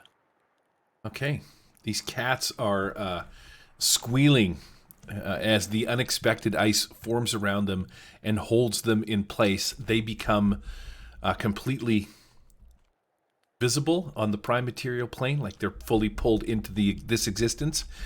They are fully visible and stuck in the immediate areas that they are at there. So here they are. Get them. Okay, well, Brudnir's the only one that can see. Fortunately, he's up, so... Hello, Charles. What's Brudnir doing? Oh, where are those stupid things? Me and Peter over another continent here. This is just the one that's over here, or is there another one? There's two. Yeah, there's two. There's one over here. Yeah. Jeez, so far away. Can I get to him and take an attack, or? Oh, sure. Yeah, they're this guy's probably close enough that you could get to him and do your business. I'm gonna go do my business on him. Okay. Number 1 or number 2? We'll see what happens. I mean, I like to go freeform.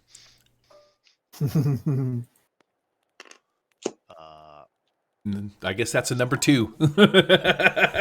Yeah. Suck it, loser. Dog. Yeah, the dog hits. Right, nice. For a feisty 2. Wow, I think that the reality of the situation is you probably peed your pants a little bit. You probably did a number 1, held back just so the dog could go in there first, and I marked it. Excuse me.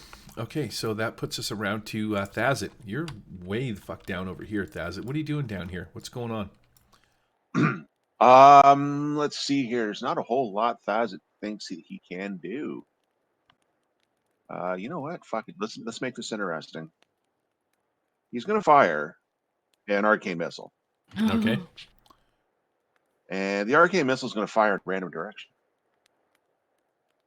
He thinks he's gonna do something useful. Now, which direction is it gonna go? It's gonna go directly whatever he's facing, directly in front of him. Yeah, you could probably hear our voices in the distance.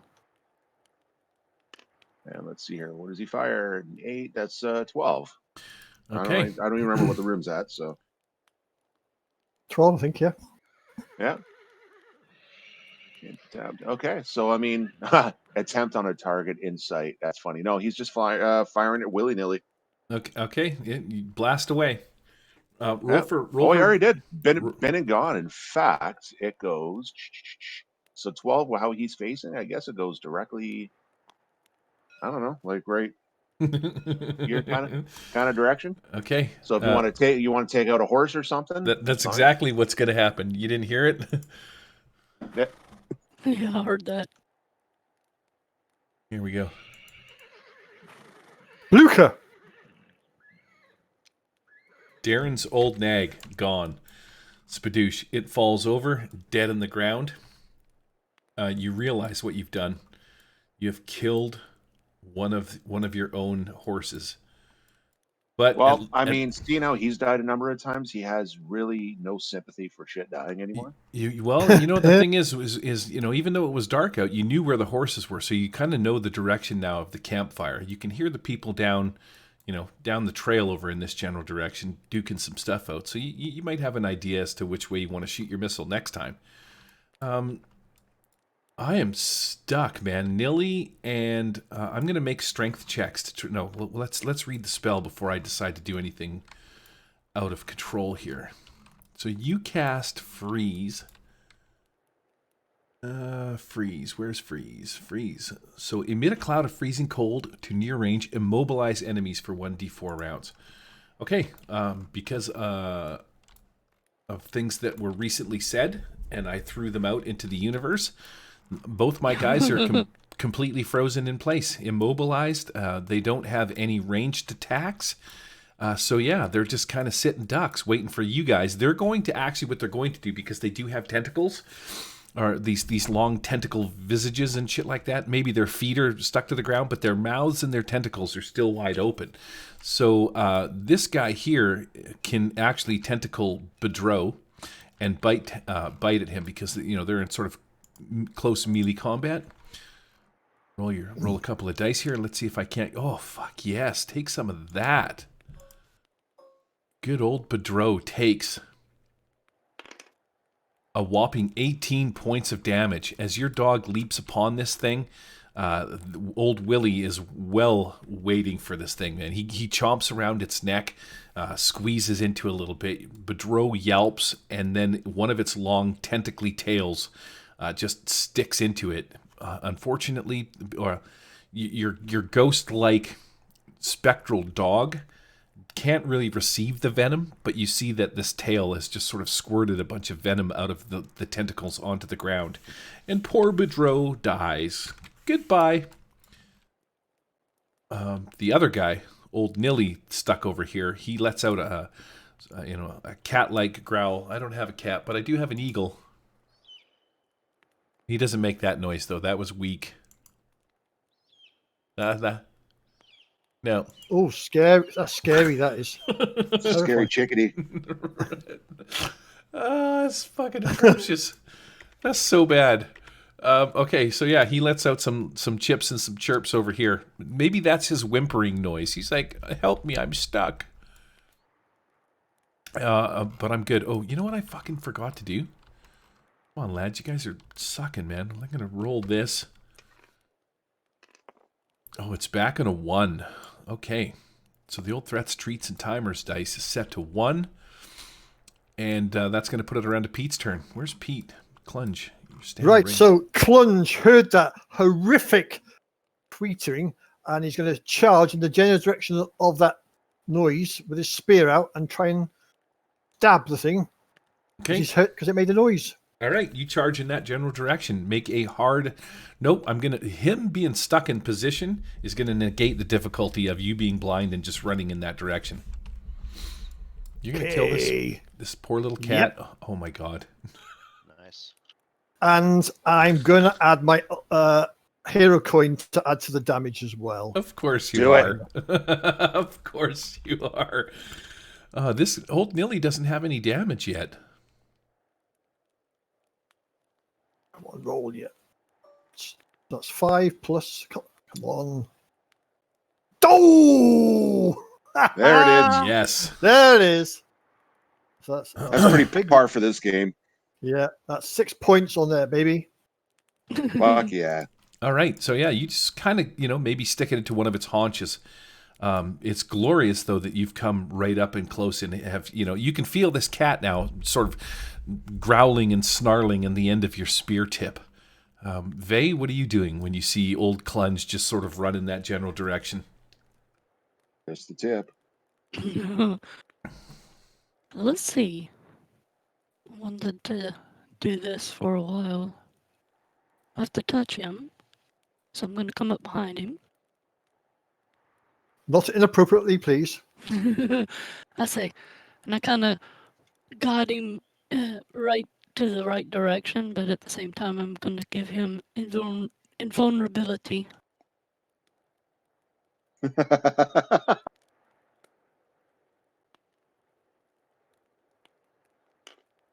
I'd like to re-roll that. Nice.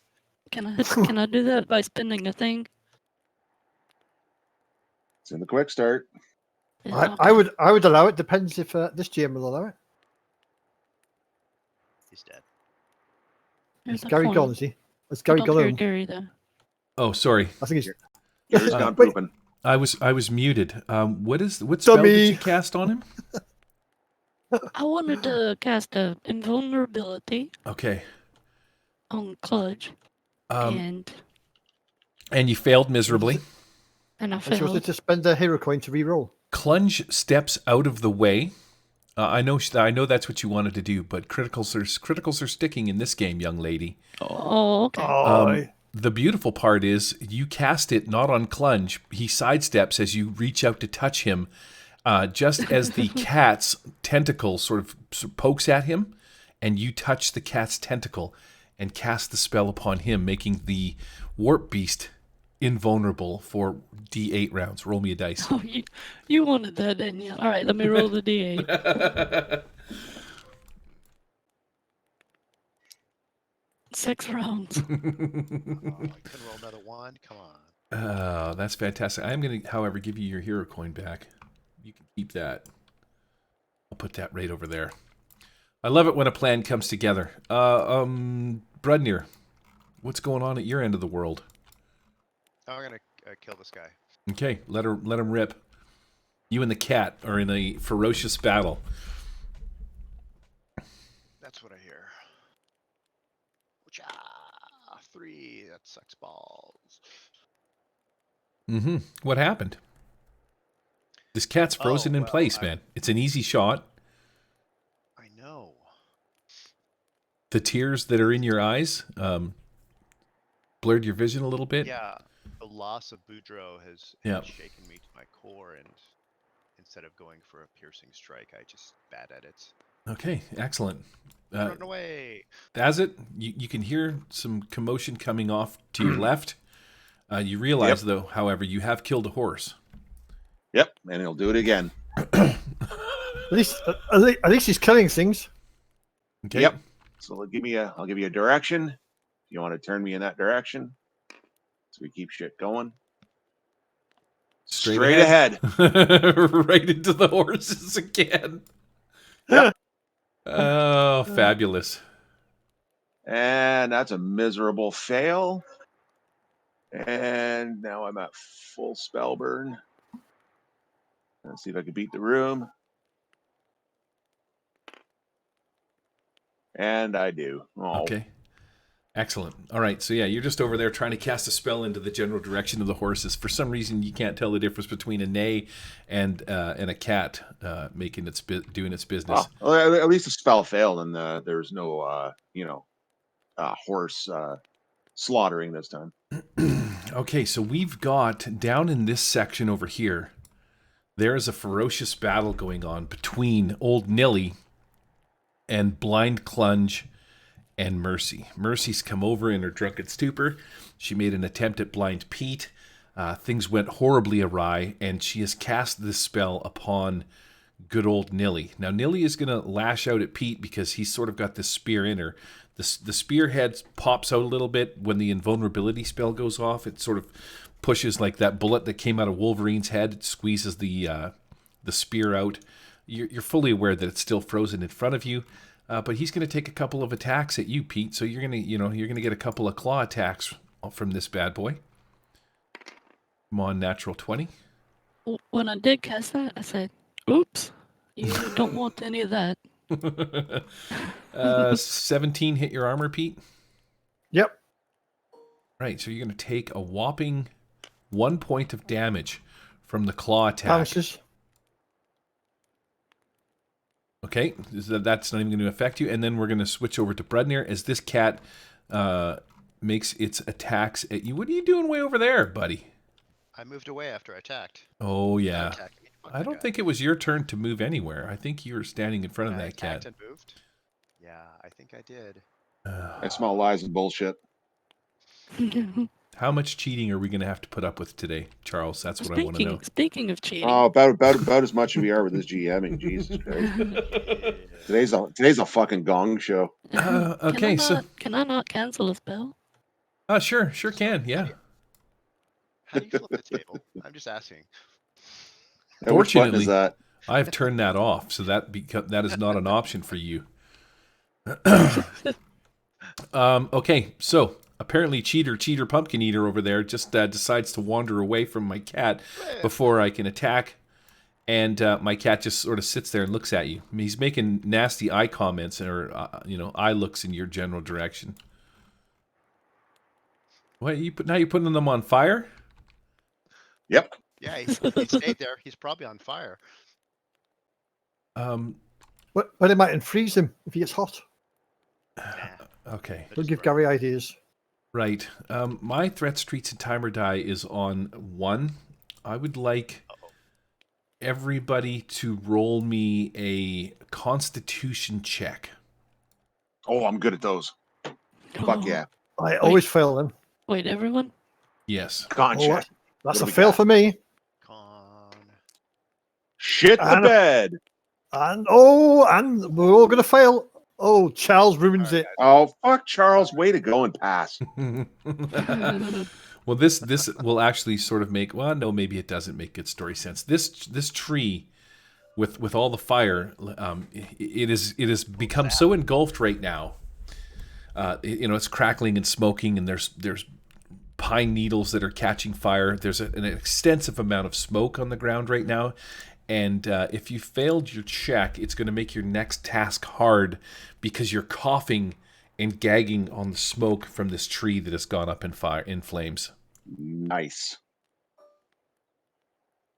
Oh, that's not a very big pile of smoke.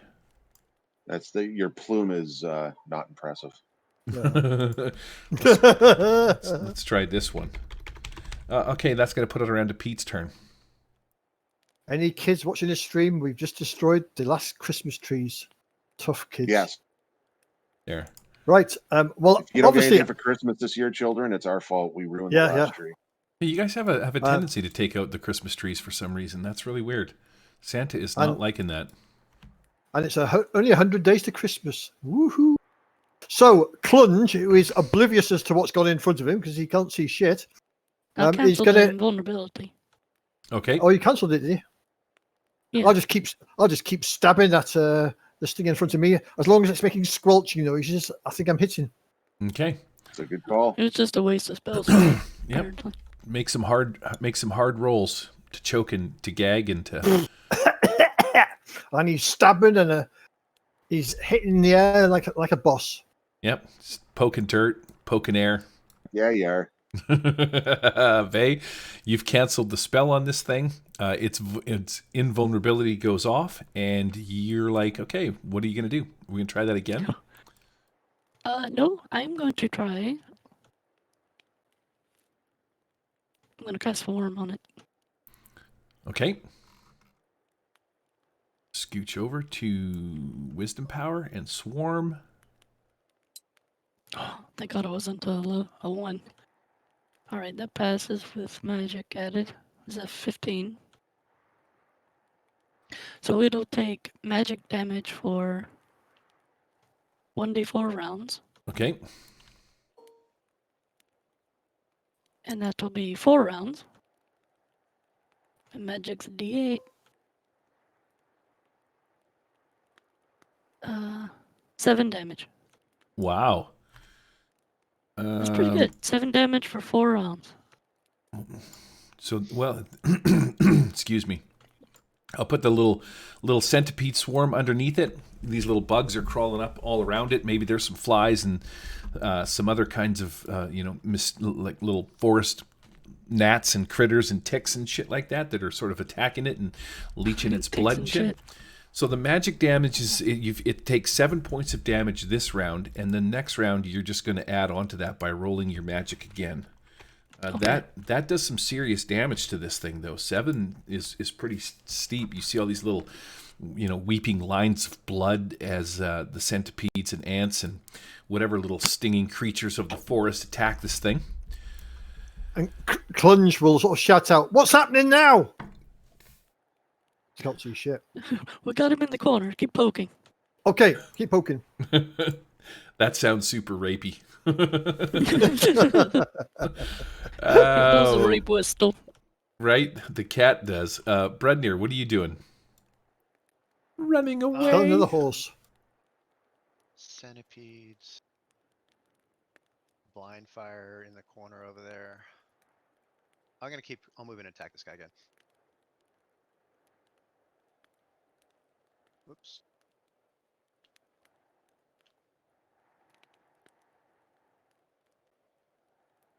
How many rounds did Freeze last? We got one more to go, I think. I think so, yeah. Yeah, 3 rounds.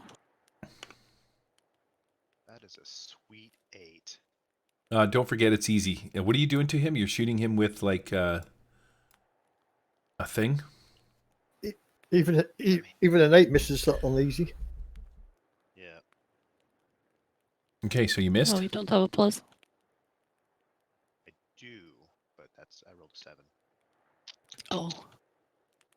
Okay. Come on, Charles, get it together. What's going on? What's happening? Describe so I know what I'm doing here. Willie. Huh? You missed him? How damaged is Willie? Willie is, for some reason, Willie is not damaged at all. I've hit him a few times. Wait a second. Willie is very damaged. He's basically down to the last quarter of his health. Oh, well then I'll spend that hero coin. Is that? And add to that roll to actually hit him. That is sufficient. 14. I'll roll to see if I do ultimate damage. I confirmed, so I do.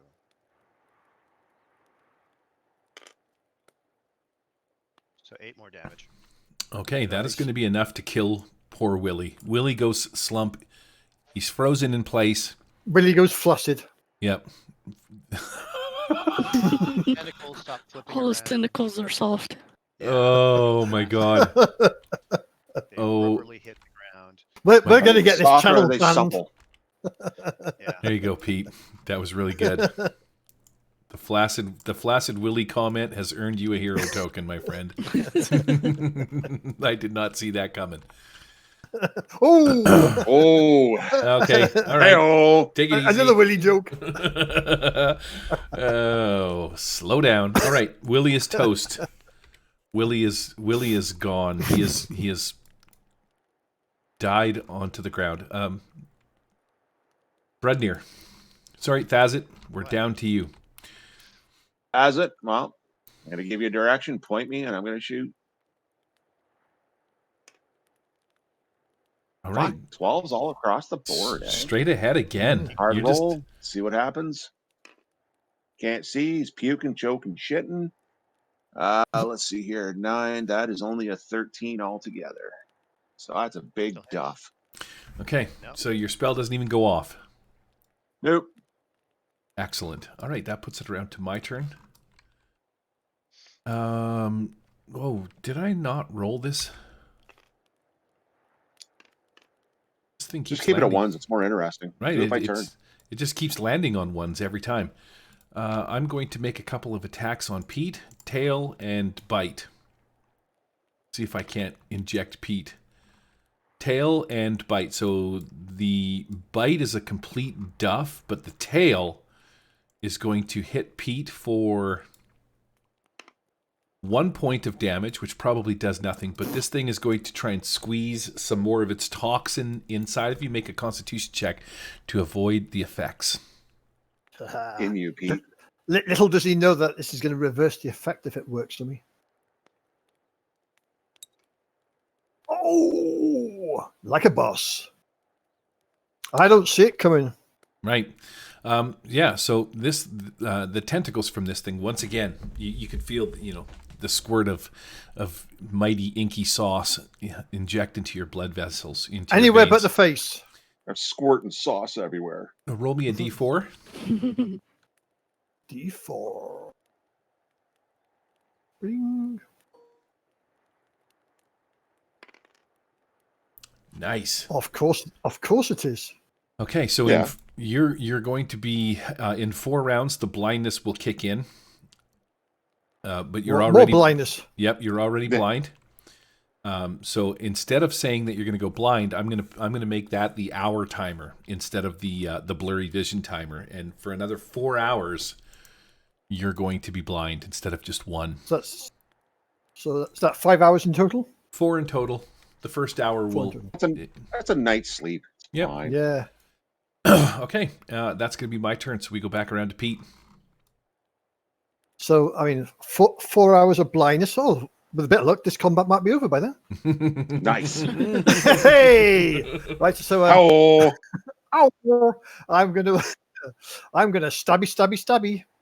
All right, let her rip. He's sort of. I have no idea what this bloody thing is. It keeps whipping me, but I'm just Yeah. stabbing wildly. It's not Wow. moving. That's 11, so It's directly in front of you. It's frozen to the ground. It's covered in a swarm. And you still can't fucking hit it. Nope. Excellent. Vay? I tell you what. I'll spend my hero coin since I earned it illegally, and add an ultimate to that, because then that Do will it. mean do it. Yes, baby. So that's a hit, fuck yeah, it is. and take a big old 4. 4 whopping points of damage. So add 2 to that because I've got weapon damage, so that's 6 damage in total. Okay. Nice. This thing is on its last legs. It's beat down. It's getting the life drained out of it from all of these insects that are sucking away and nibbling and biting it and stuff like that. It's in rough shape. What does it do? Nibble your bum. Almost see Yeah.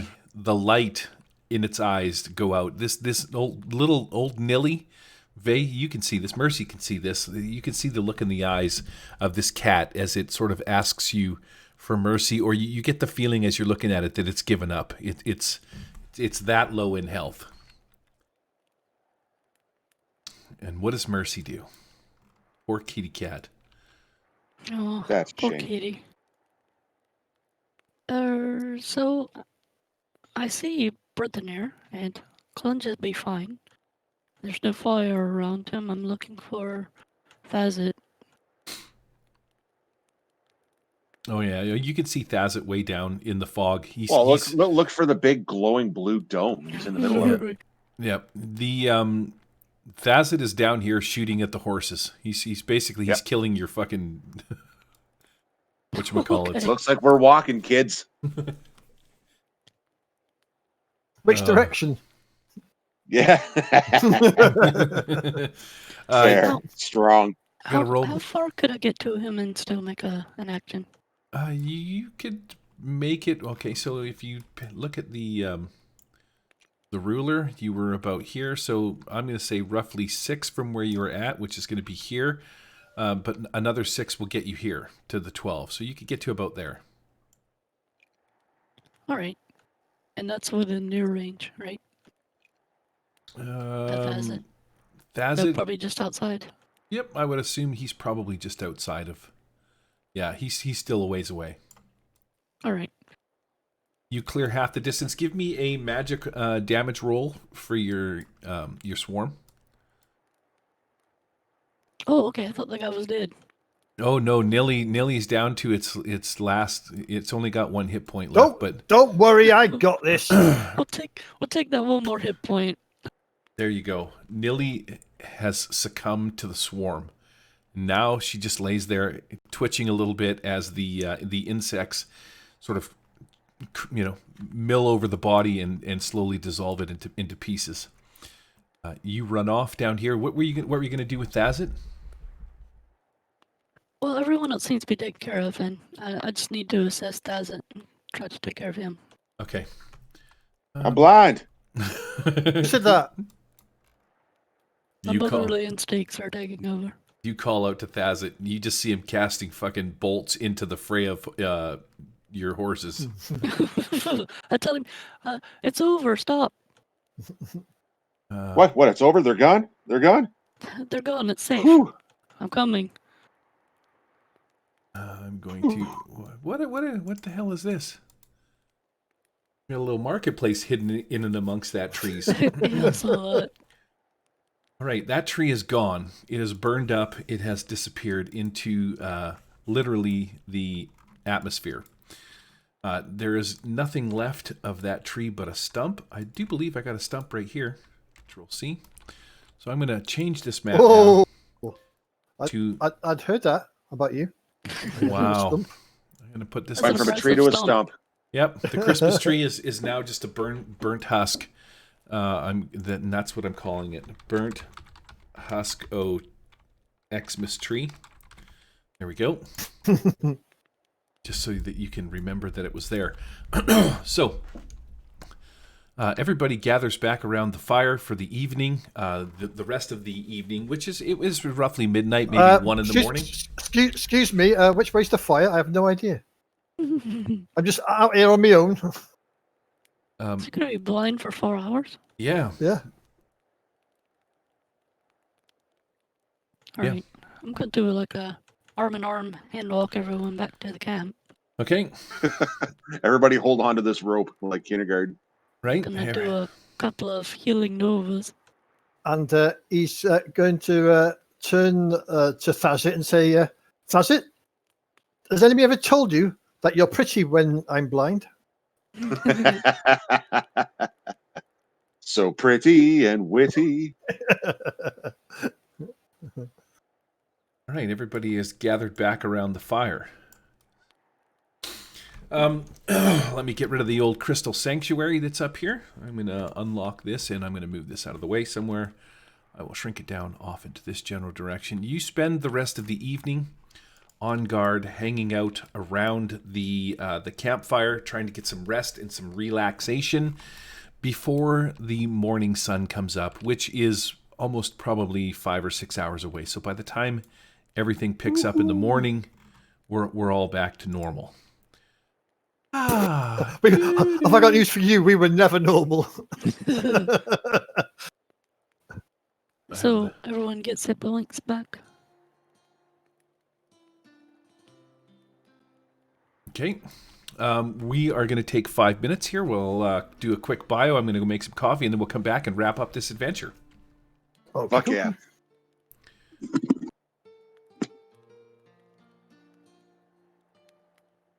I think Gary's getting Wi-Fi.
Main no cam TTS. There we go.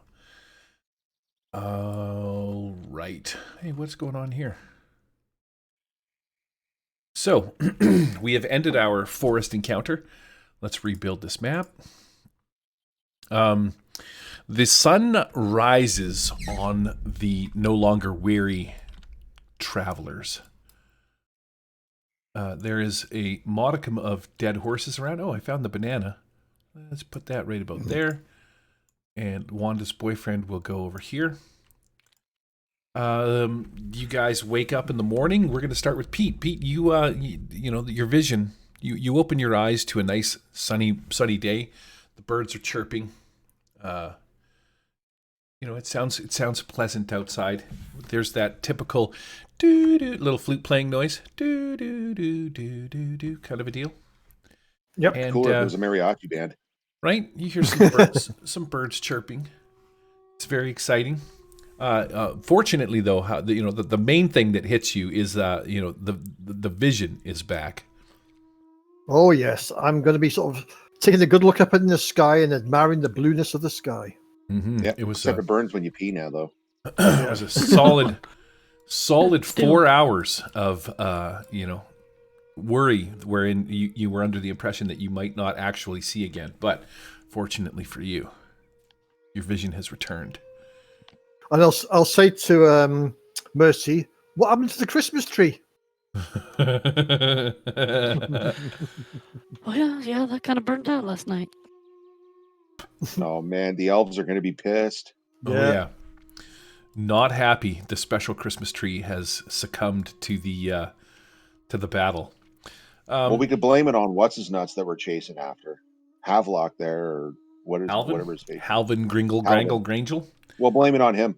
Okay, well, it is nice and early in the morning, that's for sure. You probably got a couple hours of travel left before you reach the grove of Jenny Greentooth. So over the course of the next couple hours, you're gonna, I guess, make some breakfast. What are you doing, Pete? What's your game plan? So I'm going to see if I can find some leaves and sort of rub the leaves on my eyes to sort of ease the pain in my eyes. Okay. Roll me a wisdom perception check, and let's see if you maybe your vision is still affecting you, and you find some like prickly poison ivy. But it's bound to be nettles. Just know it. Well, so that'd be 7. It's not the worst case scenario, but you're rubbing these little leaves into your eyeballs, and you get a bit of maybe some dirt, maybe some moss, something like that gets in there. And then you think, yeah, that's probably not my brightest moment. Mercy looks at you and she tells you that's like they're non-medicinal. I don't know what you're doing, idiot. And yeah, you're just kind of standing there like a knob rubbing fucking twigs and branches in your eyeballs. Yep. That's close. You could have just used the union-sanctioned eye wash station off the one horse there. Mind you, I did enjoy that horse burger last night.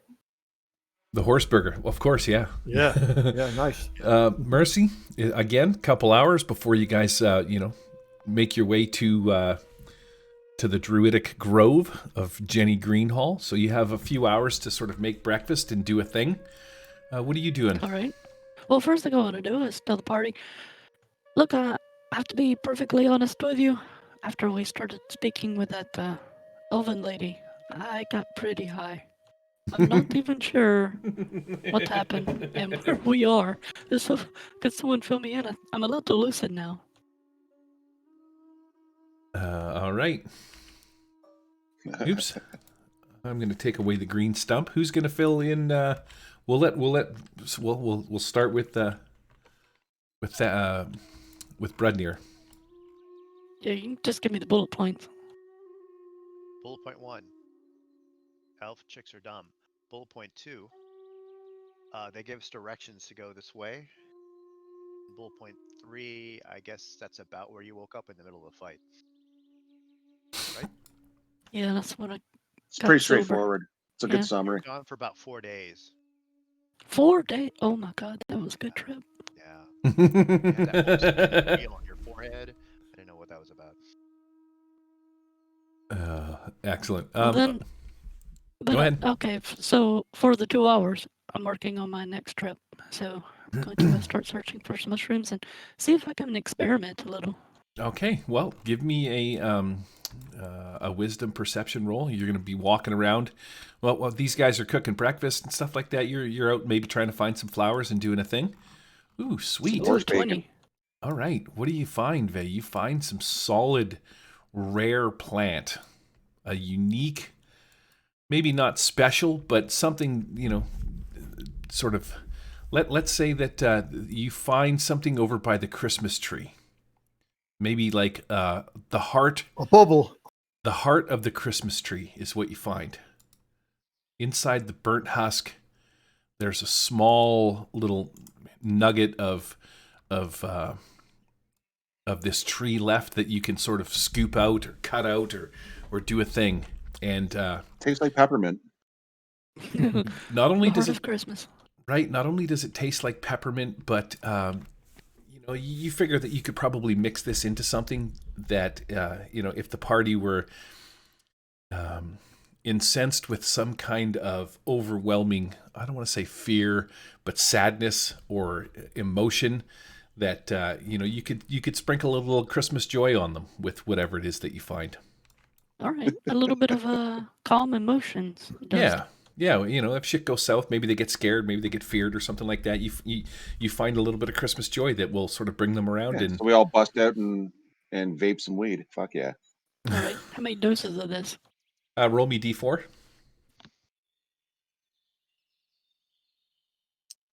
Oh yeah. There you go. Okay, so while Vey or Mercy is out screwing around over by this burnt husk of a Christmas tree, we're gonna swing around to Brednir. What are you doing for the next couple hours?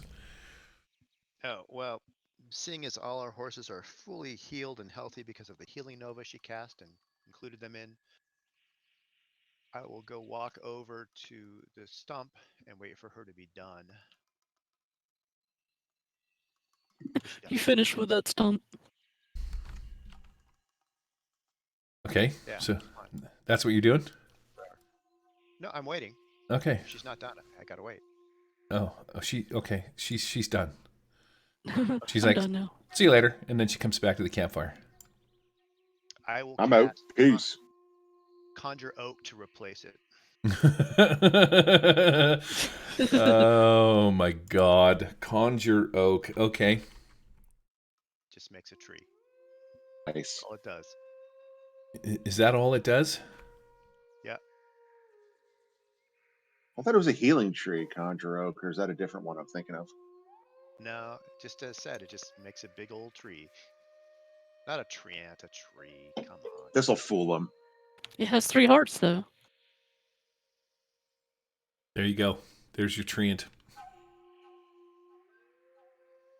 It looks at you like, what do you want me to do? And you just tell it, be a tree. It becomes a tree. Oh, brother. Contemplate the meaning of life.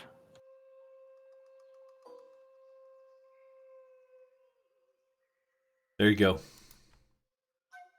This is going to be called Brednir's Oak Tree.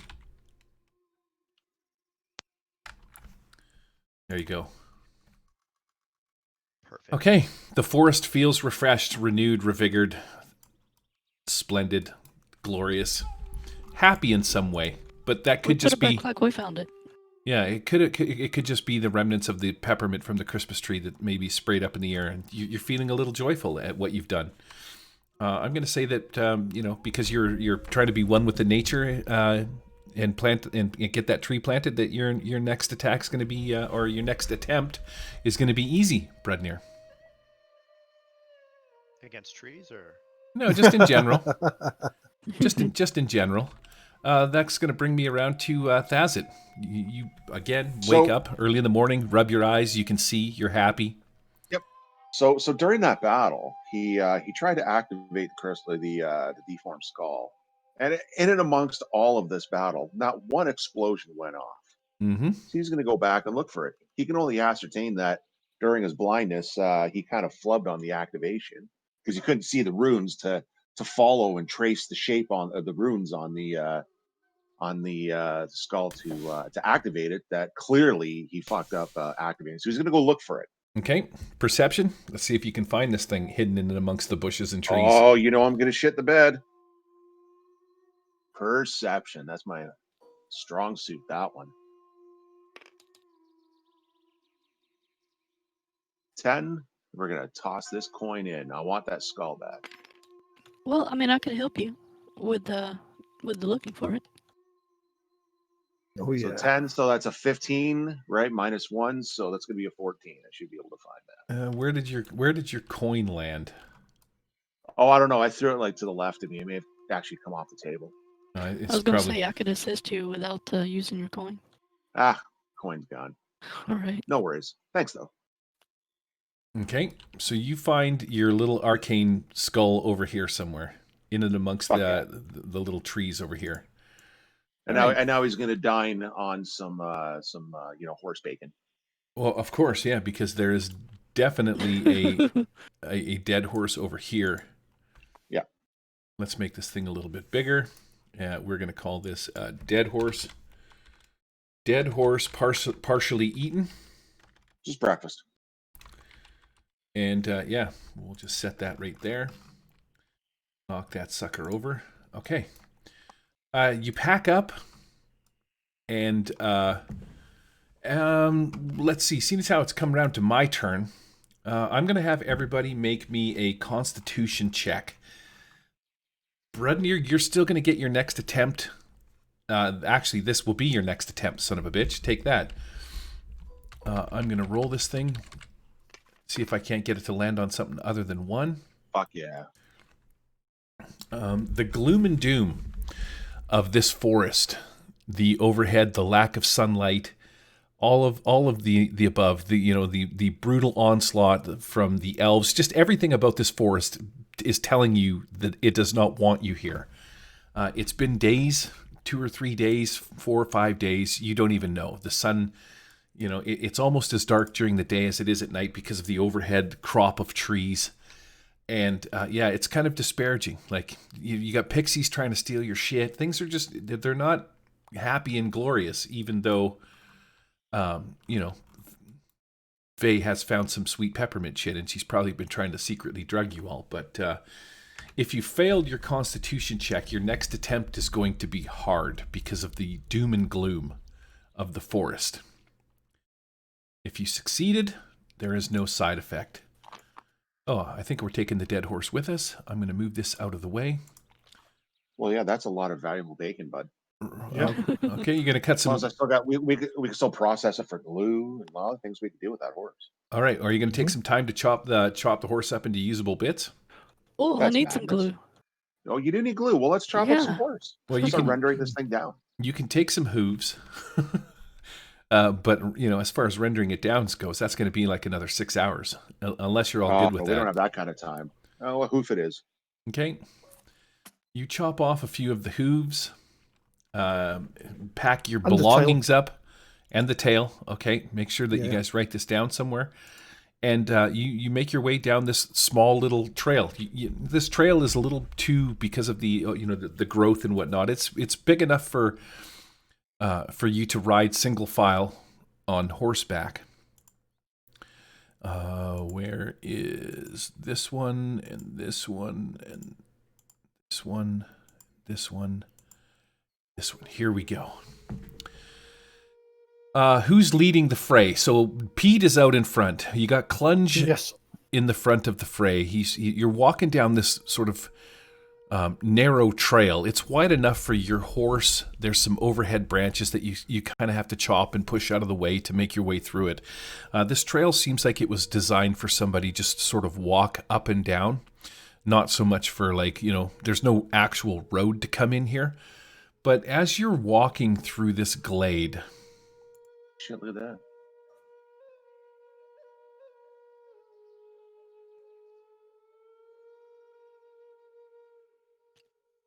Yeah, real soothing, little bit of Asian music back there, bud. it's not too bad. Is this what they play at the rub and tug you go to? Mm-hmm. Yes, in fact, yeah. I've had a boner for the last 5 minutes because I've been playing this song. Matches the cool coloring. Pete, you're the first to enter this wide glade of surpassing beauty, surrounded by a ring of tall trees. You see off in the distance what appears to be a small cabin, fire coming, or smoke coming out of the chimney. There's a beautiful pond with these incredibly vibrant purple flowers. They're somewhat of a mix between a flower and a shroom. They're very, very extravagant. You haven't seen anything like this in your travels. In this I'm pond, sure Mercy smoked a few. I can't wait to try one. Yeah, probably. Probably. But yeah, you're the first to pop out. You can see across the pond, there's ways to get around. There's trails all the way around. It's a little bit more open here. The sun sort of shines down upon you. As the warmth of the sun hits your skin, you feel revitalized. Unless you failed your check, you still suck. But there is a definite... I don't know what the word, like, it's nice to be out in the sunlight, to be in the open glades, the overwhelming stench of kind of like, you know how forests have that nice smell, but it still sort of smells like rot? It doesn't smell like that here. Here it smells flowery and vibrant, perfumey. Smells like Canada. Right. That's right. Exactly. It doesn't smell like not Canada. America. That was me being politically correct. Actually, you know what? It's pretty bad right now. All things said and done, there the west coast of North America is literally on fire and has the worst fucking air pollution ever. It has been so smoky. It's like thick fog has been hanging over the entire west coast of North America for like fucking 2 weeks now. It's crazy. Yeah. Getting your annual burning. Oh, it is insane. So I'm going to put Clunge. Pete, you're up here somewhere. You come around this little tree, you see this little pond in front of you. You think you can make out the bony remnants of some kind of creature at the bottom of the pond. That's how clear this is. There's fish swimming around, little frogs and shit are leaping from pad to pad. There's these beautiful purple flowers that are growing up out of lily pads that you've never seen before. But across the way, you see this cabin with the smoky light, or the smoky chimneys. There's flickering light coming from inside the windows. There is a small campfire, not a campfire, but a kettle, like a cooking pot, out in the front. Neatly stacked lumber, a water bucket, and the two men that are sort of slumped in these little cages that you see here. Now, one of them says Rudolfo and the other one says probably something else. Somebody has changed it to Butt Sniffer Jr.? No, Beltog. You recognize these guys as villagers from the town of New Haven. You've seen them in passing, maybe ran into them at the corner store at whatever the hell his name's. Man, we gotta play every 2 weeks, I think, so that I don't forget. What's Half Slap's name? The store. Anyways. Tad, yes, Tad Aslap's store. You've seen these guys, Beltog and Rudolfo. Pete, you recognize them from the town. Even though you've only been there a short time. Actually, Pete's probably really the worst person I could have picked to fucking describe these guys, considering he's just completely new to the fucking. He came up out of the Guzzling Gator area. So yeah, what the hell? You see two strangers, Pete, hanging out in here. Yeah. Right. Fuck around. All right, Pete, what are you doing? I'm going to sort of meander over to the edge of the water and take a scoop of a drink out the edge of the water and sort of see if I can see anyone else around. Okay. Besides the two dudes. I'm going to put your horse. I'm assuming that you dismount, so I'm going to leave your horse back here. You hop off your horse, make your way up to this little pond that's in here. You reach in with just your hand. Is that the plan? And just try and get a mouthful. Yep. All right. Refreshingly crisp and clean water. It's very clear. It's very clean, like unusually clean. Which is really that is the thing that strikes you about this. Most of the time, when you dip your water skin into these things, you're gonna get a handful of dirt and grime and maybe some algae and shit like that. But this is crystal clear. And I can't see anyone else around, no? Nope, you just see those two guys in there. Okay. And the flickering In light. that case, I'm gonna take a leak in the water then. This all seems like a bad idea. Okay. I like it. Okay. Do it. Let If her I see rip. this, I'm gonna run up. Let her rip, buddy. Mercy, because even though we play in turns, you can 100% try and stop Pete from doing what he's about to do. He takes a sweet sip of water, and then from wherever you're at, which would have been like immediately behind him, I'm going to say that you're right about here somewhere, you see Pete start to pull his fucking pants down like a little boy at a pee trough. Well, because you're a female, you've probably never seen this, but in stadiums, they have piss troughs for men. Like there isn't individual stalls. They literally have these gigantic aluminum buckets that are probably 10, 15 feet long. Everybody stands in front of them and they just piss into them. They're not like a urinal on the wall, but there's little boys will sometimes pull their pants right down to their ankles, where most men will just whip it out, right? Little boys, they don't give a shit. They're dropping trow, pants around the ankles. 45-year-old men do that too. Oh, do they? This is a man that I feel like I need to meet.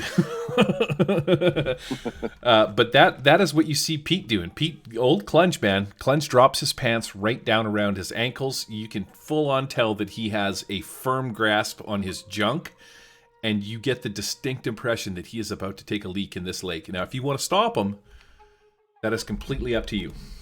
Oh yeah, because I'm gonna run up screaming stop.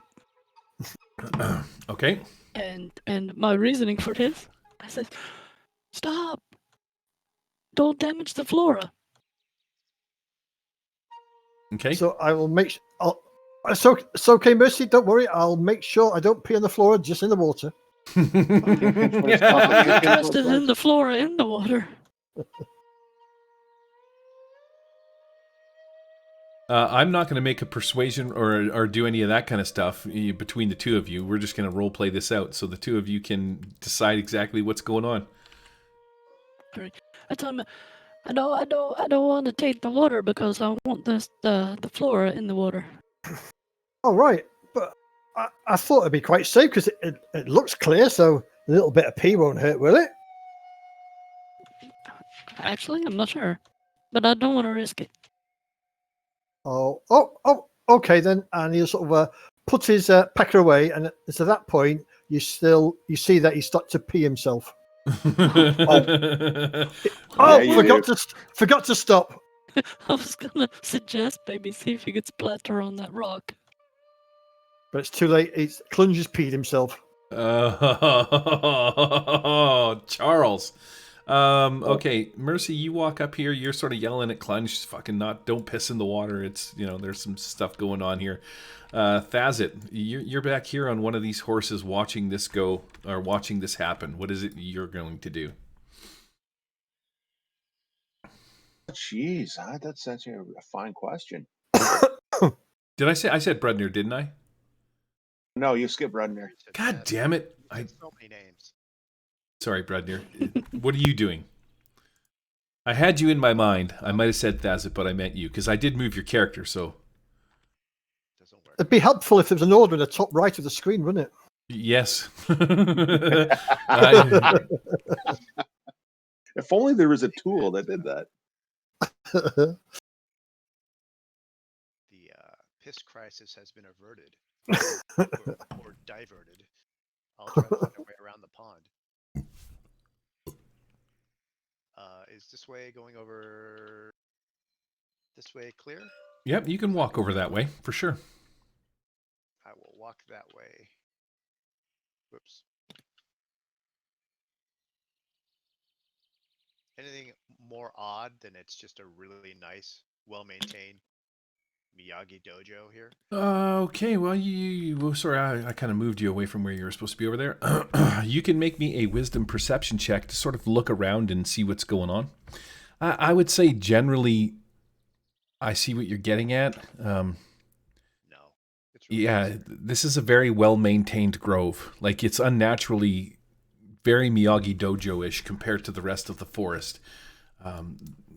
Whatever is going on around here, you can tell has been this area just feels like it's been invaded by some kinds of magic, and if not, then there is an army, so to speak, of people that are keeping this clean. Like the grass in the area, the flora and the fauna are all well trimmed. Everything is pristine and immaculate. Whereas the rest of the forest is basically just like, a preamble of, I don't even know if preamble's the right word, but when you're walking through a forest and like the fucking branches are falling down, the forest floor is covered with needles and all that kind of shit. This is like, somebody's beautiful backyard, and it sticks out. It's striking, off-putting almost. But yeah, you don't really notice, other than that, anything too out of the ordinary while you're sort of searching around. Now we're going to go to Thazit.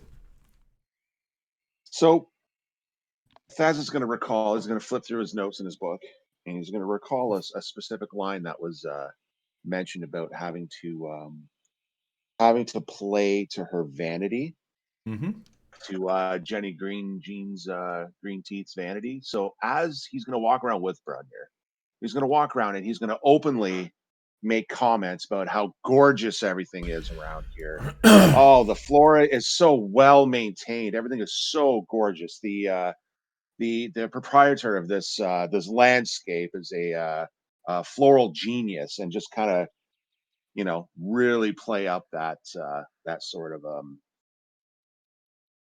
I don't know, bullshit aspect. I got you. Make me a charisma, which is going to be like a performance acting kind of a role, and let's see what happens. All right.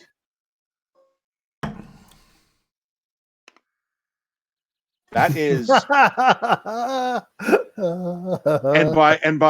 and by great glory, people can actually hear him under his breath, kind of choking back, holding back a vomit that he's lying so much. He's like, oh fuck, I can't believe I'm saying this. Fuck, I can't stand it out here. This is really playing with my allergies.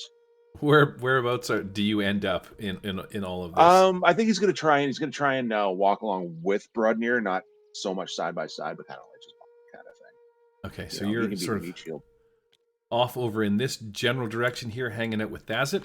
Yeah. A few moments pass. Clunge, your piss-soaked pants are definitely visible. I'm not quite sure what Mercy's thinking, but you might take a step towards her. Maybe she takes a step back. She's a little worried. A little, grown men whizzing their pants is not her thing. She's still young and vibrant and not looking to change an old man's diapers, which is why me and Vay have never hooked up in real life. Yeah, that's the reason. After some time, okay, what time is it? Yeah, let's just fucking get into this shit. We got like 3 minutes left. Yeah, let's get into it. Right? I definitely want to end this. We might run a little bit over, but that's okay. We were missing Vay at the beginning. Hit it, Demaru. Let's do this. Yep, we're gonna fucking stuff it. We got 1 minute. 1 minute, and we're shutting her down. The front door. D&D? The front door of this cottage opens up, and this old woman walks out. She calls to you from across the cabin. She's like, "Oh, hello, dearies. Hello, do come.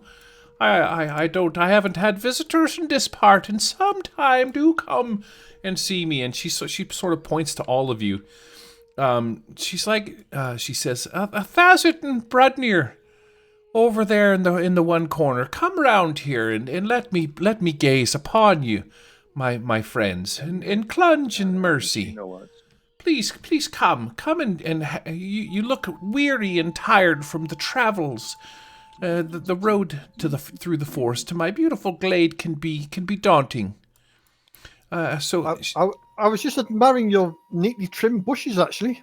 Yes, well, one that never knows when their visitors will be, will show up, and you wouldn't want to be caught off guard with a large bush. I'm not sure that I appreciate your 2 ornaments over there. They sort of don't go with the general vibe you're going, the jeu de vivre that is happening around this lake. Oh, my ornaments. You're such a funny one, Clunch. Oh, you're such a funny one. These aren't ornaments. They're trespassers. Yes, they've come uninvited into me grove, much like yourselves. But it has been an interesting journey for you. I see. And she walks towards. She slowly walks over this way, and she's admiring Mercy. She's like, "Oh, you're such a young, beautiful lady. Oh, I haven't seen the likes of someone as young and vibrant as you in some times." And she slowly is making her way up to you. Now, she doesn't look like an old beat up hag. She just looks like a pleasant old woman. She's got a cane, and she's just sort of like tick-tocking her way, a little bit of a hunch in her back as she comes over. She's like, "I haven't had visitors in these parts in some time." As she approaches Mercy, is there anything that you're going to do? Because she's kind of getting right up in your grill. Like she's like eyeballing you very close. And then slowly she's going to reach out towards you with one hand. Oh, well, something I wanted to do when she first started mentioning our names. Okay. I want to drink one of my vision potions. Your true sight deals? Mm-hmm. Okay. That is what you see as she approaches you. All right. Oh, I think I prefer it before. Well, you guys all see her as this. No, oh yeah. But with your true sight potion, she is definitely walking towards you with the visage of the other one, like the looks of the other one. She gets closer and closer, and again, she's reaching out with this old, gruesome, green, gnarled, long finger with like a long black, and she seems to be like slowly moving. She's got a smile on her face. Everything seems to be kosher, but she's moving towards like a pouch or a pocket that you have on your person somewhere where you would be storing a thing. Oh, well, as she approaches me, I'm going to stay my distance from her. I'm going to say she's not as she appears. Oh, is that what you tell everybody else? Yeah. Okay. She after you say that, she immediately becomes Jenny Greenteeth. She's like, "Oh, I guess the jig is up then, isn't it, my precious? Well, seeing as how you can see through my disguise," she speaks. She's like, "I guess we should get straight to the point then." She's going to, again, slowly come forward towards you, but this time she says to you, she's like, "I believe you have something of mine." And she reaches towards one of your pockets again as she's trying to get something. But she's not aggressive. She's just... Clunge is going to hold out the horse's tail and says, "Do you mean this?" "No, dearie, not at all. That is not what I am looking for." And she... Well, I have personal space. Why don't you tell me what you're looking for? You have a pin of mine. And so you remember back to when you were in town, and what's-his-face was pinned up on the wall outside, and he had these 2 stones in his eye and a pin stuck in his chest. For the sake of the story, I'm just saying that you have taken it. Somebody did take it. It's on the party member somewhere, but somehow it has ended up on you and in your person. And she's looking to get it back. Okay, so if I know what that is, you would or do I know that? Yeah, you wouldn't. It's nothing more than like an ornamental sort of brooch. There's like a black agate on the one end of it. I described it at the beginning as being sort of a bone brooch with a black agate on one end. So it's kind of like you would use it to tie your hair back, kind of a thing. It's a pin like that was stuck in that guy, but somebody from the party had taken it. I don't remember who, and it wasn't really that big of a deal. So I'm saying that you have it. So she's like, yes, I would prefer that I had my brooch back that you have been carrying for some time. And then she lets out sort of a wicked cackle. For some time. This is what you mean. Yes, and she sort of reaches towards it. This is yours? I found it on a body. Yes, A you dead did. body. She explains in detail the guy, whatever his name was, Rudolfo or some shit. She's like, I placed it upon him before I hung him outside of the city gates. You have been carrying that for some time, and, to my great advantage, I have been able to scry upon you and watch your every actions. It has been most delightful and enjoying for me to watch my beasts and my critters steal your ornaments and attack you. And then she like with sort of unknowing speed, she's going to try and quickly grab it out of your hand. All right, well, I'm going to resist that. Okay, if that's the case, then she is going to make a dexterity check and versus yours, and let's see who wins. 18. 14. No. Okay, she just sort of grabs it. And then as she grabs it, man, why does that keep showing up? As she grabs it, she sort of turns this way and starts slowly walking back to her house. She's like, come, let us parley. You must be hungry. Your journey has been long. And you know full well that she knows that it's been long. So she invites you over to this little camp area. She's like, and as you get closer, now that I'm sort of done with Vey, we're gonna swing around back to Pete. She looks at you, Pete. She's like, you little man, you look like you could use some nourishment. Pete, make me a perception roll while you're walking up towards this little area here. And he'd also say, you haven't got a pair of clean pants while you're at it as well.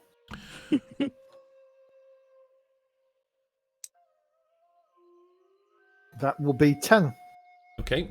She sort of chuckles. She's like, hold on a second. I got a fucking mustache hair just fell in my mouth.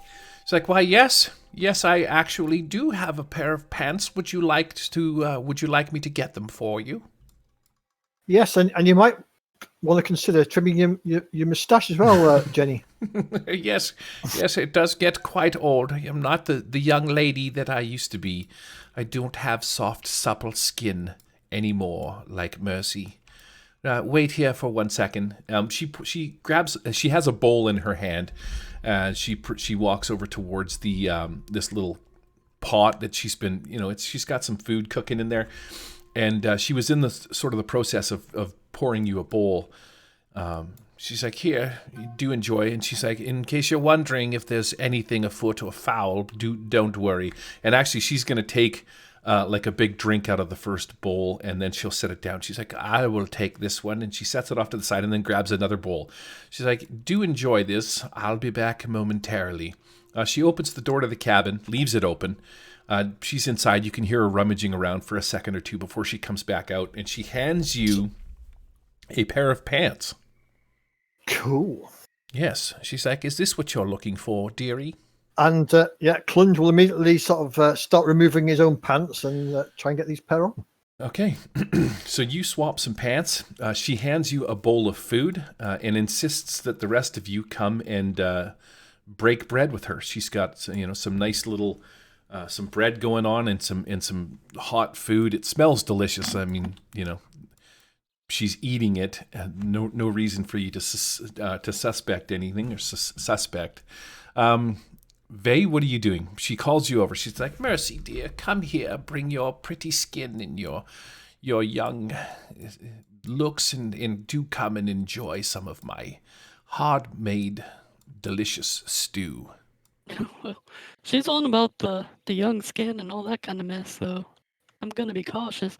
Anything I see amiss with my true vision as I walk up? Nothing stands out of the ordinary, like nothing that you would... Oh, actually, with your true vision, I'm going to say that you notice that in the center of this pond, like underneath the water, you can see the remains of like an old dragon. There is the skeletal remains of this dragon. Your true sight also leads you to believe that this pond isn't the source of what killed it, but there's magical powers emanating from this pond because of the dragon remains that are in it. So it could be, as you look over at it, excuse me, you get the sense that that's possibly what explains these weird, strange sort of mushroom flowers that are growing up out of it. And or it could also be a source of her power.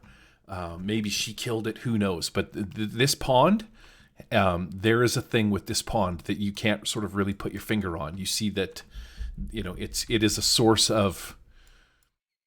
Yeah, I want to say, if you remember, like Pool of Radiance, like this is a hot spot for magical powers and whatnot that is happening here. Okay, let's just leave it at that. You see, there's a dragon, there's a skeletal dragon, and somehow this thing is empowering this pond, which might explain why it's clear, could explain any number of weird oddities. But that is a thing that you have clued into. This pond is affecting this area somehow. That is what your true sight will show you. Okay, so she's like, she just looks at you, and Jenny Greenteeth kind of nods. She's like, yes, you see it. I know you do. Now do come and enjoy some of my delicious stew. Brednir. She hands the bowl to Mercy. She's actually going to walk over and hand it to you if you don't come towards her. And she just gives it to you. She's puts All it right, down. I'll take it, but I'm not eating. All right, I'm going to drop her there. Brednir, you're next to be called for. Do come out from behind that tree, young man. Come and show yourself. Let me gaze upon you with my old eyes. All right.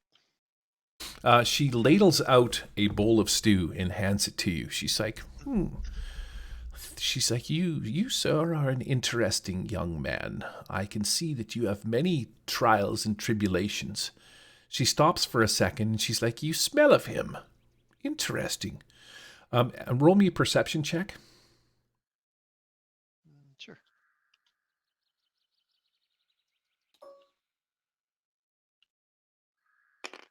16. Nice. As you get closer to this pot of stew, a little area that you come in, she reaches out and she hands you this bowl. And when she gets close, she's like, I find you most interesting. There is a long, torrid history behind those eyes I see. And then she says, she's like, you smell like him. I would not have thought of it, but yes. And then she sort of looks at Clunge for half a second. And when she looks at Clunge, she looks down at his pants, which draws your attention to these pants. And you notice that the pants that Clunge has put on they have like this weird patch that you recognize as soon as you see it. As soon as her gaze looks down at it, and she's like, oh yes, you even smell like him. You see that these pants belonged to Halvin Grangel, the lumberman that you're looking for. Clunge is now wearing his pants. So, you know why we're here?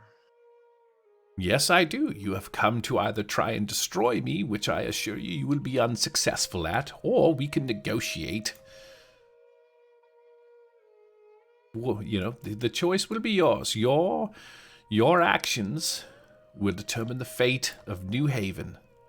Yet you might not know it. So, Brednir? All relatively new. Yes, what will it be? And she hands you this bowl of stew. What is the negotiation? Well, it is quite clear that you have broken the pact. Your mere presence here in my glade has broken the pact. The moment you set foot, and these fools, and she points over to the two villagers, the moment they set foot in my forest, the pact was broken. It was null and void. So it appears that we are going to have to renegotiate the terms of our deal.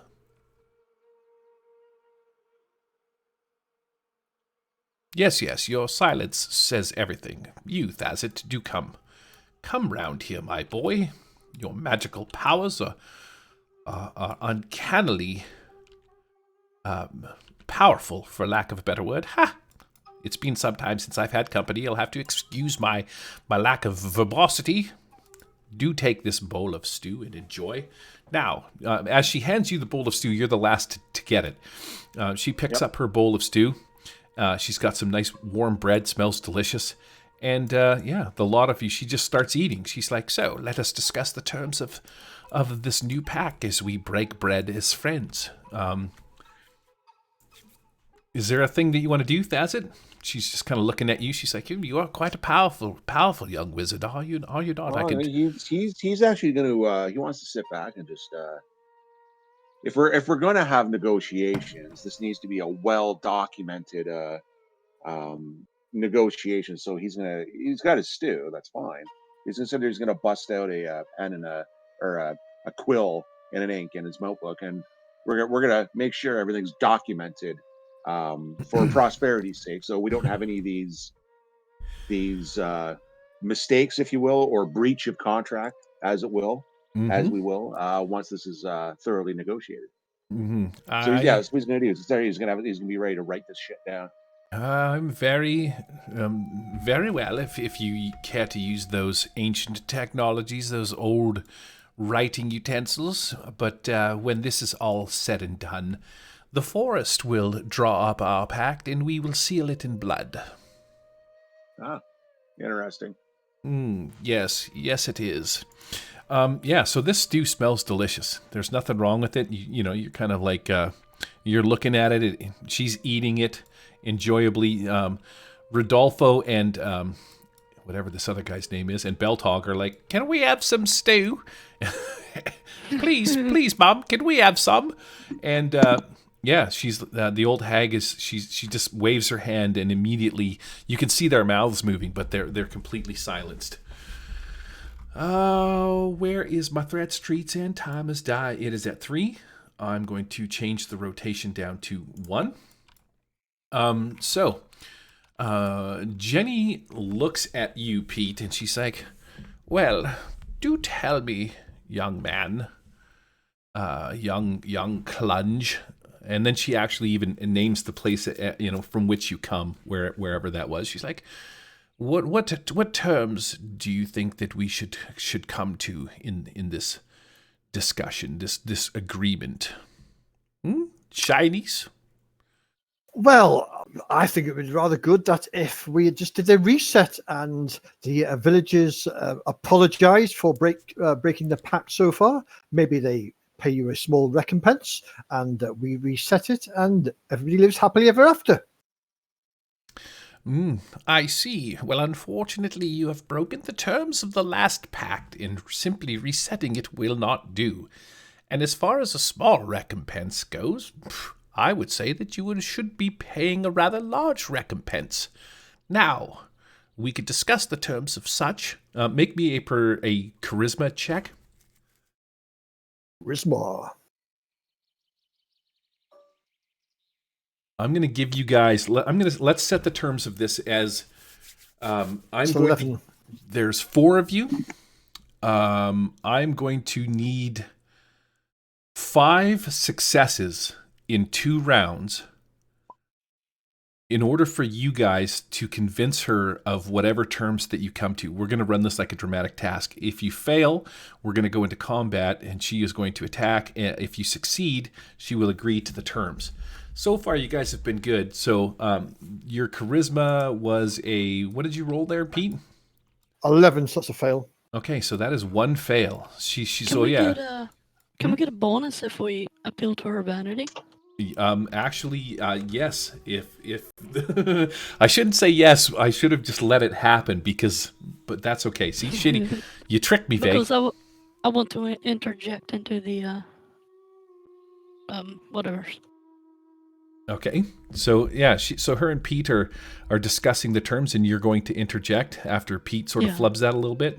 I tell you what, let's spend the hero coin since it's there, and there we go. So that makes it a success. So that's one down. Where is your stinking hero coin, Pete? I see it. I'm going to take that, and I'm going to hit the delete button on that. She's like, yes. I do agree that there should be some kind of recompense. Now, all right. So look, I want to protect this forest just as much as you do. However, this beautiful forest is very alluring, and people would like to enjoy the forest. You're all powerful. as you are here at the seat of power, aren't you? Well, I have been here for many thousands of years, yes. Let us not play games. She again mentions your supple skin and slowly like makes her way over. She's going to sort of stand up on this rock, and she's like, "Yes, it as you can tell by my true visage, which I know you can see." Well, then why don't we allow people to visit the forest, however, not harm any creatures and not damage any of the flora, but to simply pass through and enjoy it, because it is quite a thing of beauty. She's like, "Roll me a perception check." Oh no, sorry, charisma.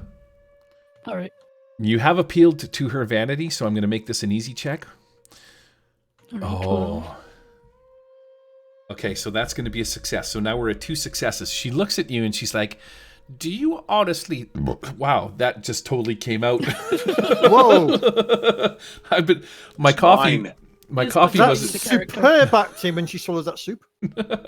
my coffee wasn't ready. So did you hear me open the can up a little bit? I'm drinking 7-Up Zero, and that carbonation just fucking launched out. Okay. She looks at you and she says, she's like, "Listen, dearie, you want me to open up the forest to you bumbling, idiotic humans from that stupid town of New Haven? I helped you fools once just in order to keep you out so that you wouldn't destroy the forest. That was part of the pact. Don't take down the trees." But if people can go into it, it'll satisfy their curiosity about it. But you are powerful enough to see all that happens and can destroy anything that happens. Just if anyone damages the forest, then that's the new pact.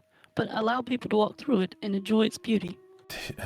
Oh, hold on a second. I gotta hit a button there. She looks at you. She's like, "Listen, you've been in the forest for a mere week at best. You've already burned down one of the sacred trees of the winter festivals." Did we do that? The Christmas tree is what she's getting at. You've burned it down. We fixed it. We even fixed it. Put it back. How much blood has been shed upon these lands since you have been here? Not only your own, soiling my sweet soils with your disgusting, vile human blood, but yes, you've been killing my creatures that I've been sent, even though I've sent them to kill you. That's neither here nor there. I mean, let's be honest. That was their intent. Unfortunately, you made it this far. To come here and reset the pact. Yes, I am aware. It was a fair goal. But in the last week, think of the destruction that just the 4 of you have wrought upon these grounds in the short time that you've been here, and you wish me to open this up to all of the fools of New Haven? I think not. And at that, she spits on the ground. She's like, "I understand where you're coming from, but this will not mend the ways." Now, even this is a success. Even though she's given you shit, you still were successful. But yeah, as part of the negotiation, she's like, "No, you have made me see the ways, young supple-skinned child." And she's like, "Yeah, it won't happen. You will not be setting foot. You, your ilk." And she points at each of you, and especially Thaz, and even your kind, you underground-dwelling midget. Shan't be. Oh, I agree. I agree with you 100%. There's no reason for us to be in the forest. Right. In fact, I come from the mountains. As far as I'm concerned, you could burn New Haven down. I don't understand why you even had a pact to begin with. Well, what's the point? Clearly, you're the most powerful of them all. Clearly, you hold all the cards. Clearly, you're the one who should rightfully rule these lands. So why bother with a pact? Why not just wipe them out? What was so special that necessitated having a pact that you had to have a pact? Like what was there for you to gain to have a pact when you're so powerful that you can just wipe these folks right out? I don't know. I'm trying to understand being just a meager, rock dwelling, minion of the mountains. Unfortunately, it's on page 71, and Gary hasn't read that bit. I hate you, Pete. I'm just saying. You're going to make your next roll at a hard difficulty, you son of a bitch. I know. Oh, fuck, you read that page, Pete. Damn. Right? Okay, so Jenny Greenteeth says to you, she's like, "Listen, you little mountain-dwelling short person thing. You what are you? You're a dwarf, right? I understand the aggression. I'm actually agreeing with you 100%. Yes. So I failed to understand the aggression. Actually, make me a charisma check while you're doing your deal here. Yeah, you have appealed to her greater senses. So let's see what you got here. Wait for the duff. What are we sitting at? 12. That's a 12. So no, I'm at a that'd be 14 altogether.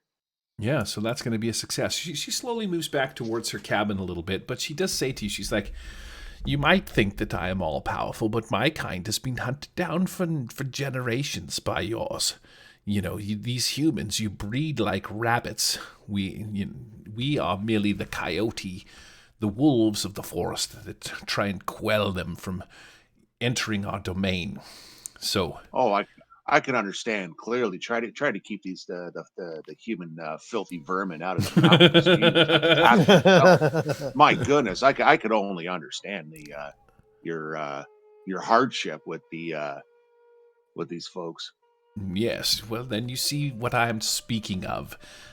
Thousands of years ago, they tried to encroach upon my territories. They were burning logs, chopping down forests, to build their little village. She's like, if you look closely at some of the buildings in New Haven, you will certainly see the markings of trees from the Elvenhaunt forest, and that is completely unacceptable. That, in fact, is why I deemed to even think of the negotiations, the pact in the first place, to keep these filthy vermin humans from invading my territory, my precious forest. No, I totally get that. I'm just wondering why you haven't wiped them out earlier. That's all. Like, why have a pact in the first place if you can easily wipe them out? Well, that is a good point, one that I will take into consideration when I annihilate the entire city of New Haven. If this fool over here, and she points at Brudnir, if this fool over here can't convince me otherwise. Now, you, Brudnir, your deep inner turmoil gives me quite the delight when I gaze upon you. I can see that you are a man torn. Now, with that said, tell me, why should I renegotiate this pact? Why should I not just send the forest, the what do you call it when the people, the citizens, the denizens, that's the word. Why should I not send the denizens of the forest to simply run over the town of New Haven and crush every last stinking human that lives in that vile place? Well, you know the answer to that yourself. You said it. We breed. There's many of us, and if you just take away one town, every other one will mobilize to come and find you. It's not safe for you to do that. Yes, this is true. There would be a great army, a great war. The denizens of the forest would suffer greatly, and being that we are a long-lived race, we do not create or procreate as quickly as these vermin human. You do see? And she points at the rest of you. Each one of you has come here and wizened me in some fashion. I do appreciate it. Make me a charisma check, by the way. Let's see if you can. Your wise words have influenced her in some way. Do it. That's a solid 8. That's gonna be a duff. You got +4 to your deal. Okay, you're gonna take that as a duff. I got +0. No, I'll throw the hero coin, see what happens. Yeah, you will. Come on, something more than. Come on, 3. That's a 2. Yay! So that's still a fail. Still fail. Okay, so she looks at you and she's like, I expected more from you, Brudnir. You're wise beyond your years. You have a turmoil stirring inside you that I figured would come to the surface and show me the ways in which we could come to some kind of agreement. But, alas, you are still repressing those inner feelings. Now, I think that if we come to terms that, and she's saying this now because you've sort of failed your deal. She's like, I would like you to bring me once a year, bring me a newborn child from New Haven. Leave it at the forest's edge, and you will not enter. On the first day of the winter solstice, you will drop a child at the edge of the forest. It's the youngest one in town. Actually, let me rephrase that because she is a hag. She says to you that you will send me a woman near birth once a year. On Christmas Day, because we burnt the tree down. Right. she points at you, Clunge, and she's like, exactly. Not only will I return this woman to you unharmed, but I will keep the child that she bears. And that child will grow to be a hag, like myself. I wish to create a coven. Do you accept these terms, Brednir? Me personally? Yes. So I think Claw probably has a pretty good handle on getting you a pregnant woman. You do not have It to doesn't deliver sound like her much yourself. of an issue, does it? I understand you speak for the town of New Haven, so your words here will be ever encrypted into the leaves of the forest, into the grass of the ground, the dirt of its soil. This pact will remain true. Once a year on the solstice, you will send me the woman closest to birth, and I will take that child and make her my own. But I will return the woman to you unharmed. She is simply to come here, give birth, leave the child, and I will return her to town. Counter offer. Yes. What if you establish a school where you could educate young pregnant women to give you their babies? Not interested. She turns and Okay. she's like, why is she going so high up in the air? Clunge. Right, I've listened to all your arguments, my beautiful hag, and I think there is only one fair way to resolve this, and that is paper, rock, scissors. How do we do paper, rock, scissors inside of Tabletop Simulator? Can we do that? There's got to be a way, right? That said, she's like, you're going to make me a charisma check, and let's see how well you do. What is this paper, rock, scissors you speak of? I think it's a fair deal. And she wants to increase her kind, and at the benefit of no war. Or maybe not. That's a 9. Okay, so that's going to be a duff. You got no hero coins? Nope, spent them all. Okay, so she looks at you. She's like, I'm not aware of this paper, rock, scissors game. What kind of vile, underdark game is this that you speak of? What trickery, what foolishness? Do you think you could come here and we can simply play a game of chance and you could succeed? Game of chance is the ultimate dark, the dark forces way of sorting things. I thought you were a woman of knowledge, a woman of power. You don't know the ancient game of paper, rock, scissors? Are you trying to insult me, you fool? I'm a fool, that is correct. Yes. She looks at you and she sort of waves at you dismissively. You feel a small force kind of pushing you out of the way, just to sort of stand off over to the side where, you get the feeling that she's done with you. You, for whatever reason, your feet carry you over to this part. And you mean the trousers walk me over there, you mean? Right. And then she points at the next person in line, which is Mercy. She's like, you, my lovely skinned vixen. I have been admiring your soft and supple flesh since you first stepped into my grove. You have a skin unmarked, a skin so beautiful that I would almost require it, and I would say that if we are to successfully seal this deal, that you should be the one to bear me your firstborn in 1 year's time.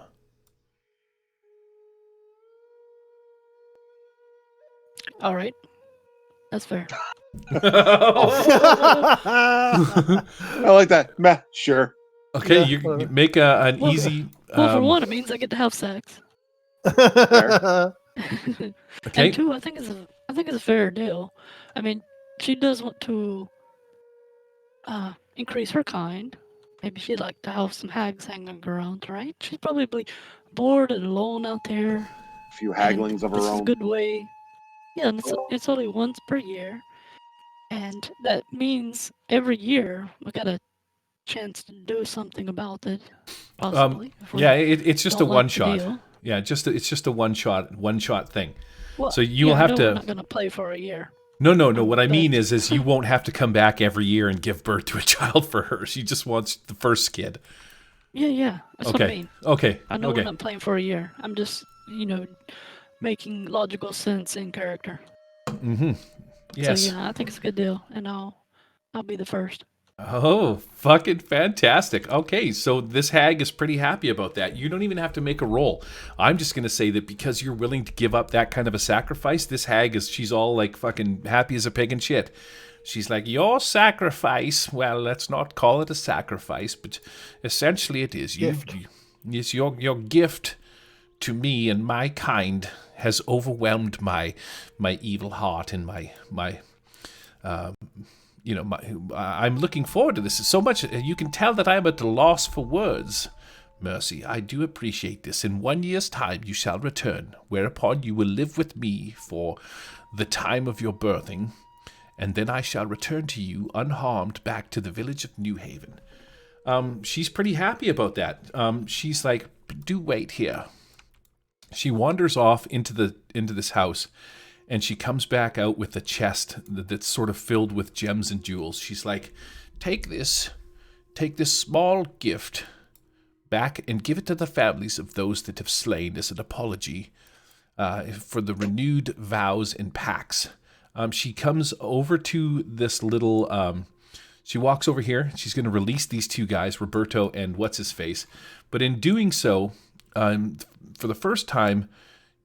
Oh, she's a little drunk. Oh dear. Yeah, she's a little drunk with happiness. One of the models must be getting in the way, but she ends up over here by Rodolfo. There we go. there. Yes, I did it. Perfect landing. There's a 10. Yep. First try.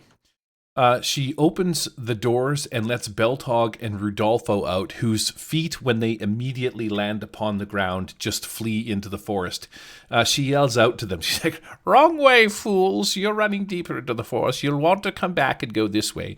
And she points out. And she's like, in fact, if you do come back, she doesn't really care if they do or not, I will open a portal that will send you right back to the outskirts of town. But after letting them go, she reaches all over into this little pile of bushes that's sort of right over here, and hanging on a peg on the wall of this cabin is a beautiful cloak. It blended right in. You didn't notice it at first, and she grabs it and she sort of walks over towards you, Mercy, and she holds this cloak open as if she wants you to sort of step into it. And she's like, fear not, my precious, for now that we are bound by the details of this pact, I wish you no ill will. And Cool. she's A new cloak too. yeah, she is going to give Yeah, I'll you just walk into it. this cloak. What is the stupid cloak called? She's like, as she puts this upon you, she's like, this cloak is a cloak of our kind, not mine, the hags, but from the elves of Greenhall. It is like a supple light green cloak embroidered with like delicate golden leaf patterns. As you put it on, you feel like the cold. Although it was sunny out, like you just immediately you don't feel the temperature anymore. You're perfectly comfortable with this on. She's like, wear this. I'm going to actually give this as going to be a cloak of elven kind +1. She straps this cloak on you, and she's like, this cloak will hopefully offer some protection from the elements, as well as a bit of protection from blades that might try and find purchase upon your soft skin. And as she says so, she clasps it around your neck. And she takes the brooch that you gave her back, and she slides it through one of these little hoops on the front of this cloak and sort of clasps it in place around your neck. You know that this cloak or this brooch that she's tried to put on you is like a way for her to spy on you. Yeah, I just got bugged.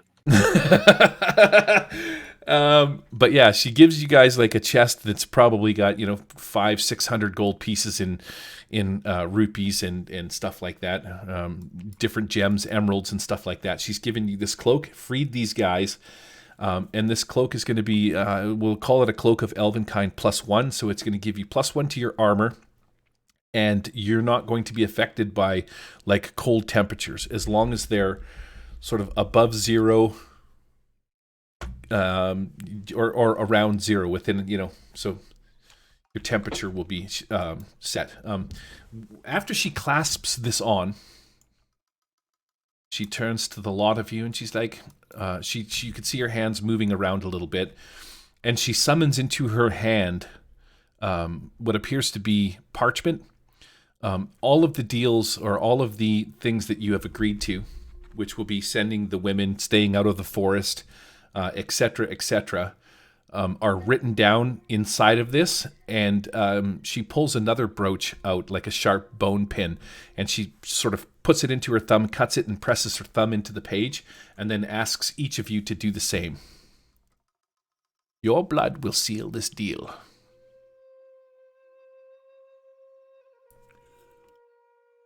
All right, I'll prick my own finger.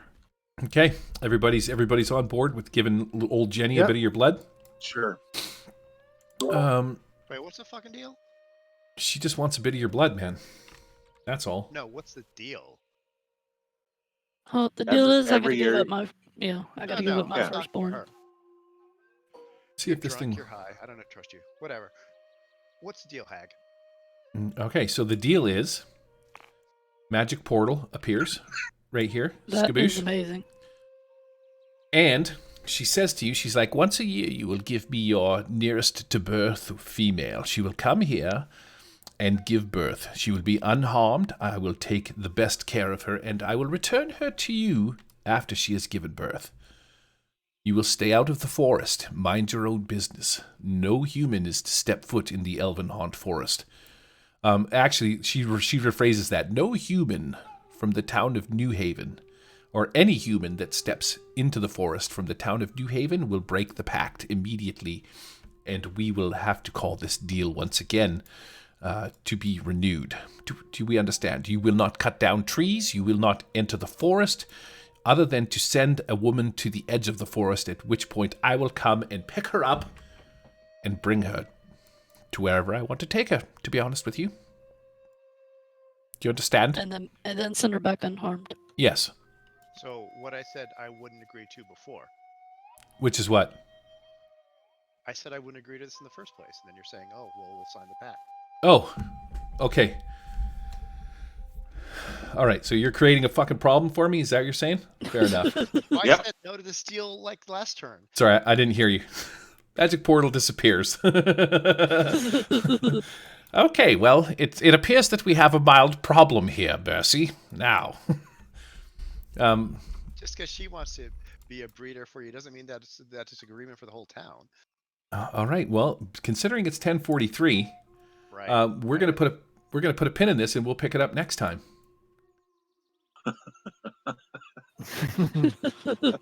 We're gonna leave it right there, Charles, because of you. All right. Game on. Huh? She's not happy with you right now. Hello, Charles? That feels like Brudner's goal. Just I don't know nobody's if ever you happy fucking with him do. ever. Charles or Brudnir? Okay. If the bad character's not happy with me, I don't really give a fuck. But if she's not happy with Brudnir, he doesn't give a fuck. Fantastic. All right, we'll pick this up in 2 weeks on Sunday. Then we're gonna end it. Well, we'll end it here, and I'm gonna give you a little bit of time to think about your decision, Mister. You could stand in the corner for a while. Babies every year. Just do it. Come on. Oh, that's fantastic. No, I do. That is good stuff. All right, I'm going to overwrite the adventure gaming table, and we'll pick this up in 2 weeks. And I promise I will be a little bit more prepared. Good stuff, man. That's fucking fantastic. I like that Brudner was like a man of Principle. right. He's all down with sticking to his virtues, his guns. Okay, peace out, suckers.